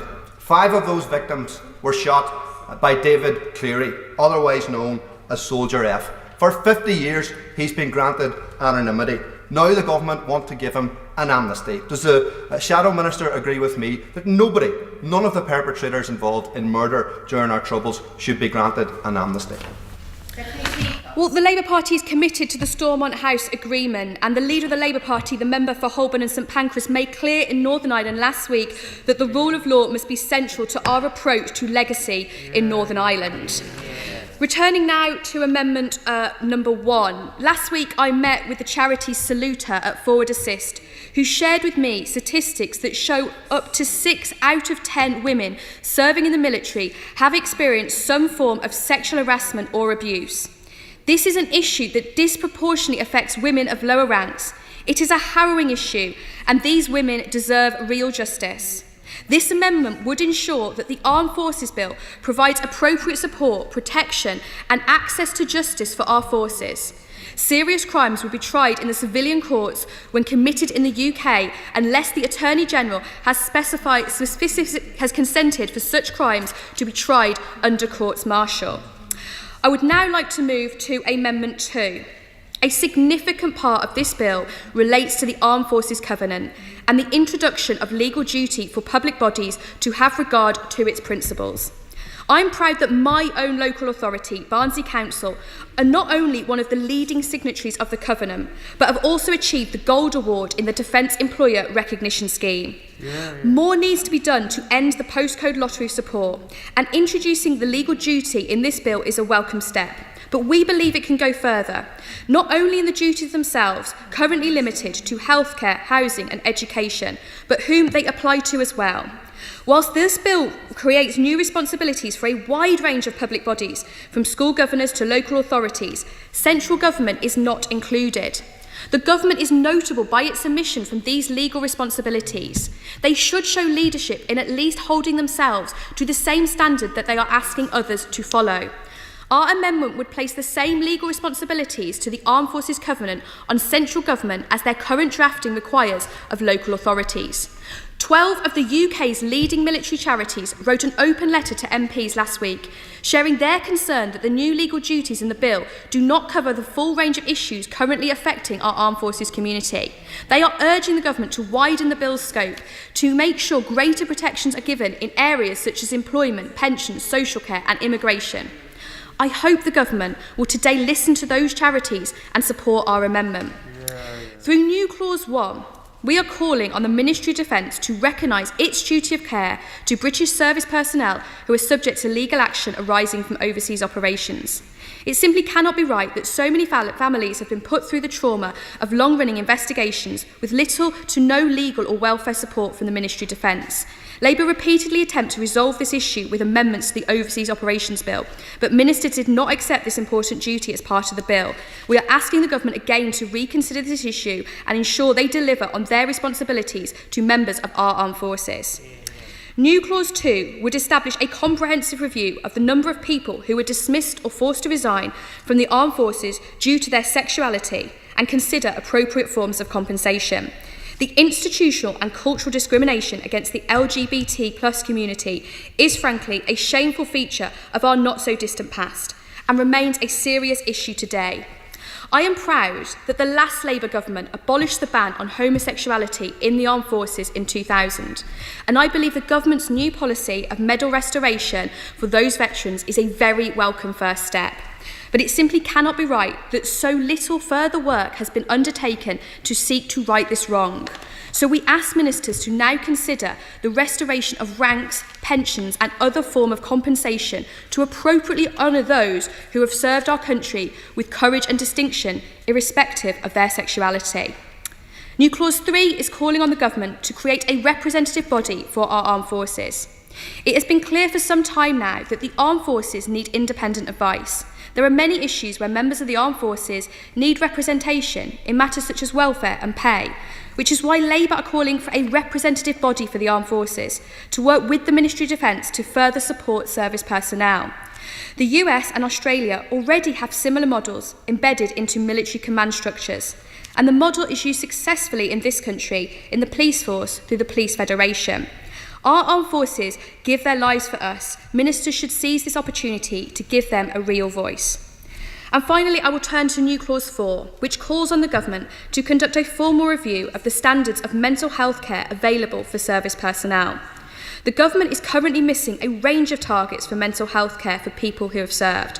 Forces personnel face a wait of 37 days for a face-to-face appointment to be offered through the Transition, Intervention and Liaison Service, against a target of 14 days. That is a wait of more than double the target time period. They then face another unacceptable wait for treatment. The latest figures available to us show an average wait time for treatment of 70 days, and that is a jump up from 57 days in 2018-19. After 6 months of having left the service, veterans then access mental health support through the responsibilities of the NHS, which of course themselves face serious pressures and considerable waiting times. Ministers cannot ignore this issue or seek to outsource accountability and responsibility on matters such as these. Action needs to be taken nationally to deliver this, and we believe the review established by New Clause 4 would form a key basis for turning around the crisis in mental health services. So there are welcome steps in this bill, but in delivering on the special responsibility that we have to our armed forces personnel, we believe the government can and should go further with this legislation. Labour believes the Armed Forces Covenant represents a binding moral commitment between the government and our service communities, and this legislation is an opportunity to strengthen and improve it, and through Labour's amendments to go further and to ensure we tackle all areas of disadvantage. Thank you. Duty of care to service personnel. The question is that New Clause 1 be read a second time. James Sunderland. Thank you, Madam Deputy Speaker. It's a great pleasure to follow the new Shadow Minister, and I wish her well in her new role. I also empathise with much of what she said this afternoon, but of course the government position is quite different, and I'll explain why. As chair of the Armed Forces Bill Select Committee, I'm probably more familiar with this bill than most, and it is a good bill. And as before with the Armed Forces Covenant, I welcome the fact that it places a due regard on the placeholder, that it recognises rightful outcomes, accurately reflects unique sacrifices and obligations on HM forces, and it places a legal obligation on the delivery of health, accommodation and local support from councils. It provides examples of good practice and pragmatic guidelines for how this is to be provided. I note, and with the Minister in his place, that prescriptive performance targets are still absent from the statutory guidance, but it may just be impossible to apply any meaningful metrics and tools to this area and I just do not believe that councils are in any doubt of what is expected of them after 10 years. But it may be that guidance is still needed on how they will be held to account if they do not meet their obligations. So I do await that with interest. On to the amendments, if I may, and I just want to talk to a handful. New Clause 1, as mentioned, the duty of care new clause, would require the Secretary of State to establish a duty of care standard in relation to legal, pastoral and mental health support provided to service personnel involved in investigations or litigation arising from overseas operations. While this duty of care is one of the most important aspects of the bill, and the armed forces, of course, applying a one-size-fits-all approach could lead to difficulties in the future, tailored welfare and mental support for those who have served is already very effective and already offered to all personnel. On to new clause 2, dismissal for sexuality. This requires the government to conduct a comprehensive review of the number of people who are dismissed or forced to resign from the armed forces due to their sexuality or perceived sexuality, and to make recommendations on appropriate forms of compensation. Well, as before, while there is no validation to this practice and the government does see it as an absolute wrong, the government has resisted this clause at this point in time, and indeed at the committee stage, due to it complicating the MOD's efforts to address at pace this injustice. But, Madam Deputy Speaker, for the record, this does need to be done in due course, and I believe that the government will do it. On to new clause 3, representative armed forces body. This would create a representative body for the armed forces akin to a police federation, which would represent their members in matters such as welfare, pay and efficiency. But, once again, the government has not been persuaded that there is a requirement or a groundswell of support for a federation along the lines that have been suggested. The interests of armed forces personnel, of which I was one, are already represented ably through a range of mechanisms, not least the chain of command. Furthermore, the Service Complaints Ombudsman provides independent and impartial scrutiny of all service complaints. I want to talk to some of the amendments if I can, but actually my opinion on all of them is the same as it is for the new clauses. Whilst they are laudable on their own, there is good reason why the government is resisting every one, for reasons that have been outlined at length during both the committee stage and indeed during the select committee stage. So, Mr. Speaker, in the interest of time, this bill has been subject to repeated scrutiny at various stages. It is a good bill, remains fit for purpose in terms of what can be achieved now, and I'll be voting it through tonight. Thank you. We now go to the SNP spokesperson, Carol Monaghan.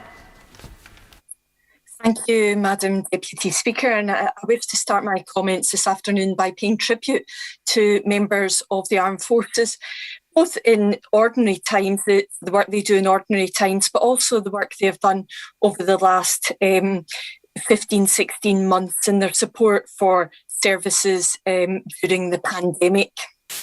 I also want to pay tribute to organisations who have taken time to engage with members during the passage of this bill to ensure that we are fully informed in as many areas and as wide a range of issues as possible. This bill started its passage with members on all sides keen to see real change for personnel in the armed forces.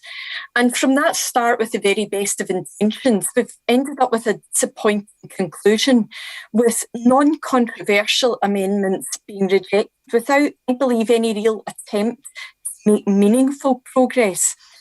Therefore, we find ourselves with a bill now at this stage that will make very little, if any, practical difference to those who serve. Of course, I do hope that I'm proved wrong in this, but I have my suspicions that in a year's time, if we were to ask personnel, do they know of any difference that this has made, the answer, unfortunately, would be negative. I've made it clear throughout the passage of this bill, it lacks the punch required. The bill's commitment to the Armed Forces Covenant falls far short of what it ought to be. Many stakeholders, including the Royal British Legion, have argued that the bill should go further in strengthening the Covenant and law. But many other areas have been missed out, such as visas for Commonwealth personnel, pay, DWP issues, and proper representation for serving personnel. The veterans who've suffered humiliation, dismissal and loss of pensions because of their sexuality, this bill simply does not deliver. And I know the Armed Forces Minister has previously spoken of his intention to make real progress in this area. I look forward to working with him to deliver a just outcome for those individuals that have been affected in this way. Because this is a real example of an issue that this bill fails to address. And SNP will be supporting Labour's new clause 2 on this. The Armed Forces Minister has previously given us assurances on service accommodation, but accommodation issues are raised year on year by serving personnel. And the recent National Audit Office report on single living accommodation describes a litany of neglect, and accommodation for families also falls far short of the standards we would expect. So it is disappointing that the bill as it stands will not strengthen the accommodation offer. The SNP series of modest amendments, that's Amendments 3 to 6, asks that service accommodation matches the standards set for civilian housing. This should be a matter of straightforward agreement across the House. We should not be asking service personnel or indeed their families to put up with accommodation that would be deemed unacceptable to non-military families. If we're talking about non-detriment, basic housing standards should be a good place to start. I'm not expecting the government to accept SNP amendments on this today, but I hope this issue can be properly considered in the weeks and months ahead. The SNP has for a long time advocated a far more comprehensive way of representing the interests of the armed forces, and we look to examples from many of our NATO allies which benefit from armed forces representative bodies. We're used to hearing arguments from members of the government benches on how this could not possibly work because it could undermine a chain of command or encourage strike action. However, an armed forces representative body would be a federation like, for example, the Police Federation. It wouldn't allow strikes, wouldn't impact the chain of command, but it would give a voice to our personnel that at the moment is sadly lacking. So I'm pleased to see Labour bringing this amendment forward again. If we're looking at ensuring the covenant properly fulfilled, such an organisation would substantively carry out that role. It would advocate on pay, housing, terms and conditions, etc. However, I think the government's real reason for resistance to this is that it would actually give our armed forces and veterans a voice. The time and effort spent on this bill should have been an opportunity to significantly improve our offerings to the armed forces, but I am doubtful. And without the ability to enforce and without the teeth this bill needs, it will fall sadly short. This is a once-in-a-parliament opportunity. Many of us will be disappointed, but the SNP will continue to engage with the government and the Armed Forces Minister in the hope that we can make a real change for those who are serving. Thank you, Madam Deputy Speaker. We now go to David Simmons. Thank you, Madam Deputy Speaker. The substance of the bill before the House today is access to justice and the welfare and our wider responsibilities in the context of the military covenant. And in supporting this bill, I would like to draw the House's attention to the excellent work of some local authorities in supporting our service personnel and our veterans, including the many who reside in Ruislip, Northwood and Pinner as a consequence of the numerous nearby military bases, including HMS Northwood, RAF Northolt, and some of the historic ones in the area. I very much commend the Honourable Member for Bracknell Forest for the work that he has done. I know he was a resident of my constituency during his army career. And I'm sure that, like me, he would commend the work of the London Borough of Hillingdon, led by our Armed Forces champion, Councillor Sir Ray Puddifoot. For many service personnel, access to housing and ensuring school places for their children can be a challenge. And Hillingdon has, through its approach to the Military Covenant, sought to make this as straightforward as possible. Its housing allocations policy enables returning service personnel to be treated as though they had never been away from their home area, absent in service when it comes to applying for social housing. And targeted support has enabled a Gurkha community to settle and play a fantastic part in the life of the local area. And support to enable the children of service families to secure school places quickly is also prioritised, ensuring that those who serve their country do not face sacrificing their family interest. So, Madam Deputy Speaker, I very much encourage the government and all those involved in the debate about this bill to highlight these examples and many others of best practice within the Military Covenant to ensure that our service personnel are treated with the priority that they deserve and which are entirely in line with the aspirations that are set out in the bill. And it seems very clear to me that many of these things are not so much matters of law, nor matters of government targets, so much as ensuring that we have the relationships at a local level and the political will and the effective management so that the expectations set out in the Military Covenant, set out with local authorities, health bodies and others, are fulfilled. And I strongly encourage the government in supporting this bill to publicise the work of the best as an example that others may aspire to ensure that we all fulfil our obligations. Kevin Jones. Thank you, Madam Deputy Speaker. Can I join other members and thank the committee clerks that have supported this Armed Forces Bill and pay tribute to all the members who have taken part in it. We're on the final stage now. I was going to say then also pay tribute to the Minister's predecessor, but again, I don't think I can. He's absent again today. He's taken such an interest in this bill and stand up for veterans. He can't even be bothered to get off his beach from Devon to come and speak on their behalf when he has an opportunity to do so, but we'll leave that there, Madam Deputy Speaker. I rise to support as I think I've said on a previous occasion, Madam Speaker, I think I've been on every single Armed Forces bill in the last 20 years, either as a minister or a backbencher, and as has just been said by the Honourable Lady who speaks on behalf of the SNP, these come around every 5 years. The department is not a department which deals with much legislation, so it's very important, I think, that when we do have these 5-yearly Armed Forces Acts or bills, that we ensure we try and address all the issues that we can. And I've got to say, I'm very sad to say I don't think we have with this. It's been partly, I think, as I've said on the previous occasions, to the intransigence and attitude of the previous Armed Forces Minister, and I think the new Minister has been left to pick up the pieces at the end. And one of the issues which is still not going to be, and I was tempted to put amendments down on it again today, but I thought not, was the issue around investigations, which we still are going to have outside the scope of this bill, the improvements that can be made, and outside the scope of the Overseas Operations Bill.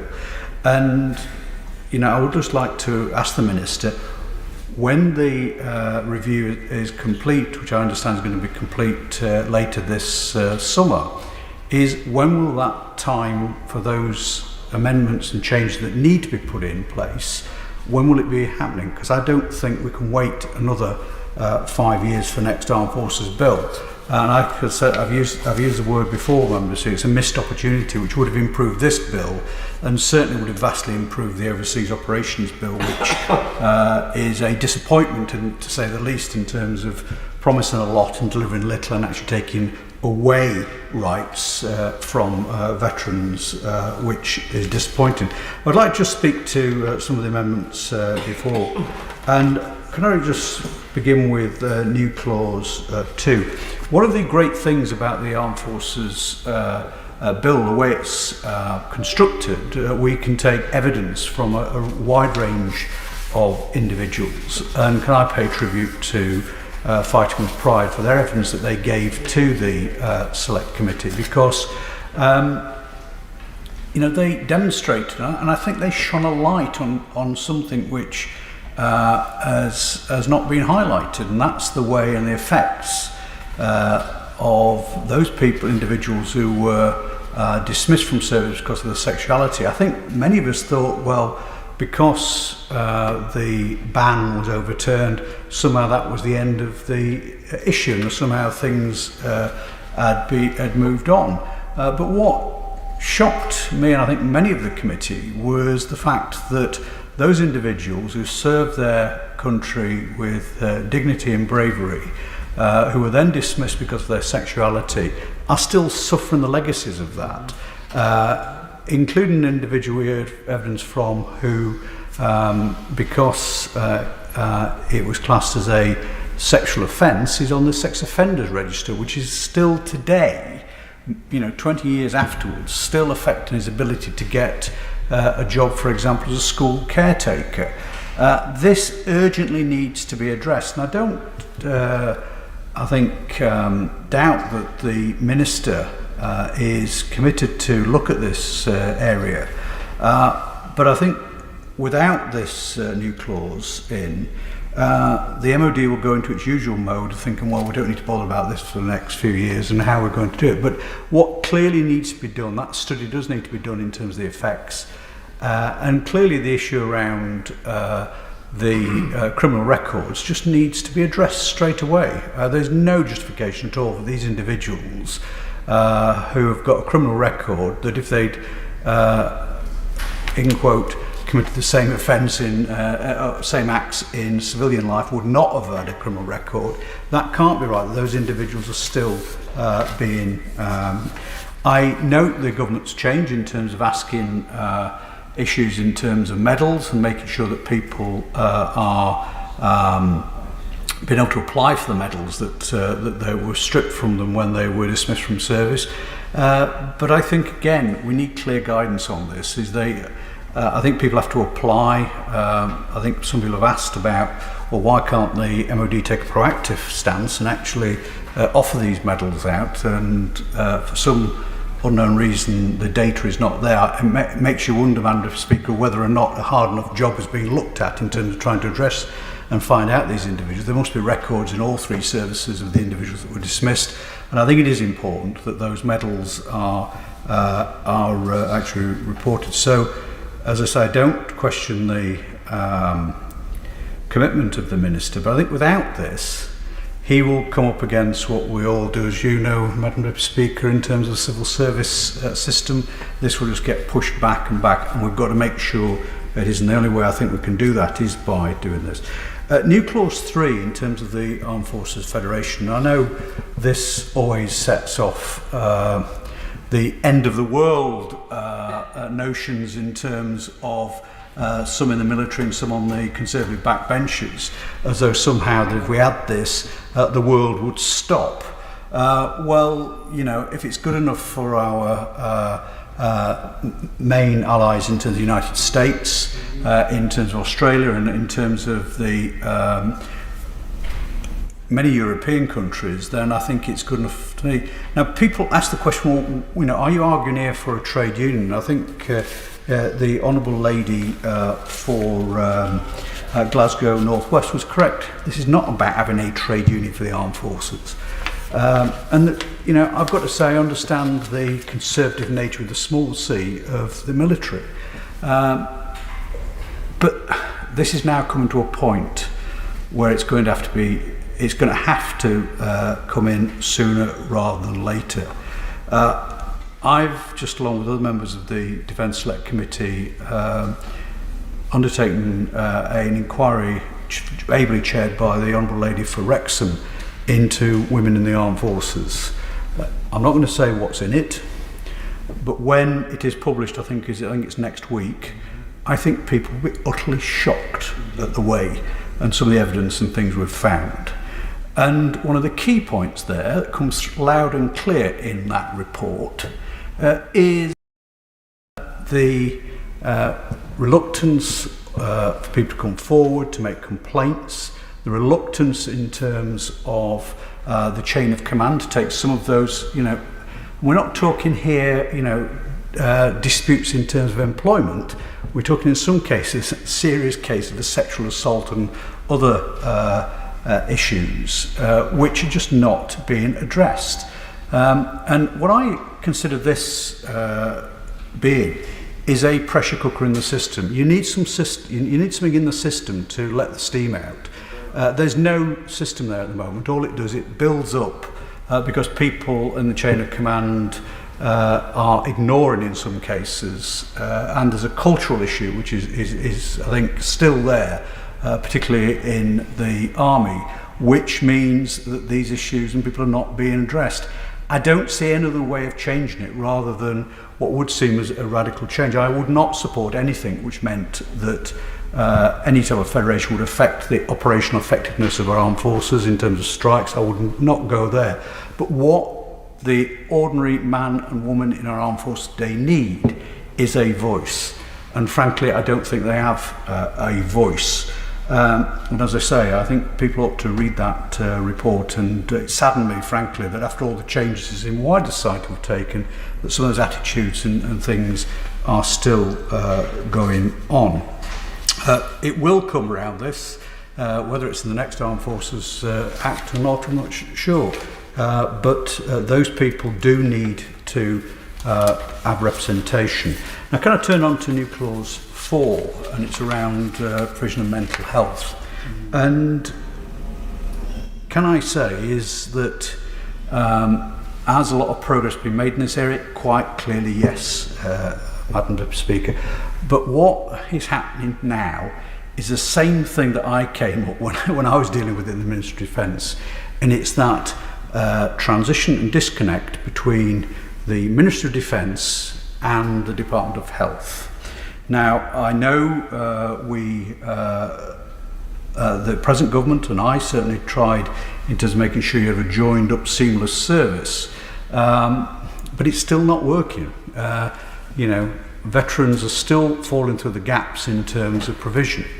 And the only way I think we can do that is to ensure that we actually have a seamless joined up service. Now, that's got to be patient-led, it's got to be about the individuals. And I would also just like to reiterate, I think some of the ministers said on numerous occasions, is that, you know, I don't want to portray the average veteran as a victim, because they're not. Most of them are very active, constructive members of society who've got no problems whatsoever. But we do have that duty to actually care for individuals that don't have that positive service, positive life post-service. So what I would say in terms of these individuals is how we actually break down those barriers. And I think in terms of the proposals put forward, without having that joined up service, I don't think we're going to have a proper system, which I think we all want across the House, which is actually best for our veterans. Can I come on to Amendment 1?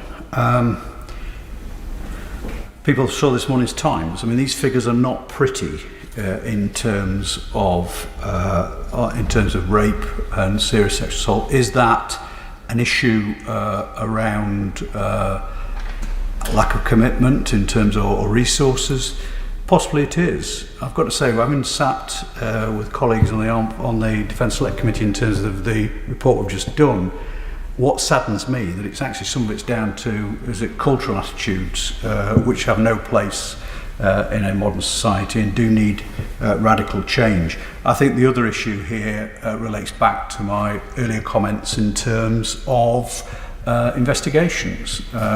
You know, in terms of serious sexual assault and things like domestic violence, you can't expect the military police to actually have the level of expertise which most forces would have because the volume of cases. If you're dealing with one case a year, then your level of expertise in terms of being able to make it a priority in terms that you're actually gathering evidence and actually making sure you've got the strongest case possible is not going to be there.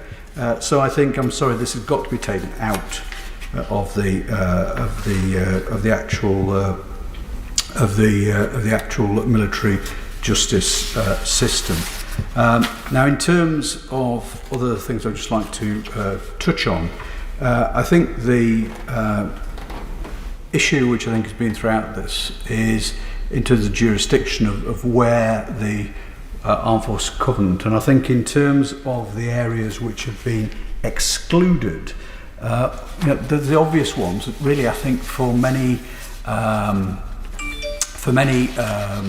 veterans are pensions, employment, compensation, social care, criminal justice, others, which are completely excluded from this. Now, we tried in committee to work out why the government had wanted to just stick to quite a prescribed area, and I've got to say I'm not really sure. Apart from it was a good way of limiting that.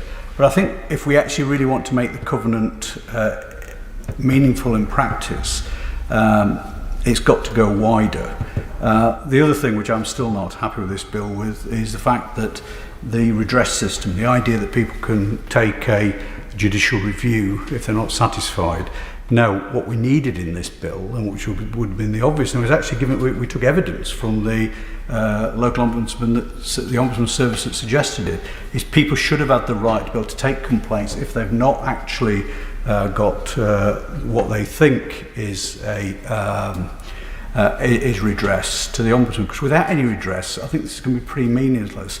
And what I wouldn't want, Madam Speaker, to see is the Armed Forces Covenant just being seen as a label which is thrown around, which actually doesn't actually do anything in practice for our veterans community. So with those remarks, Madam Speaker, I'll draw my remarks to a conclusion.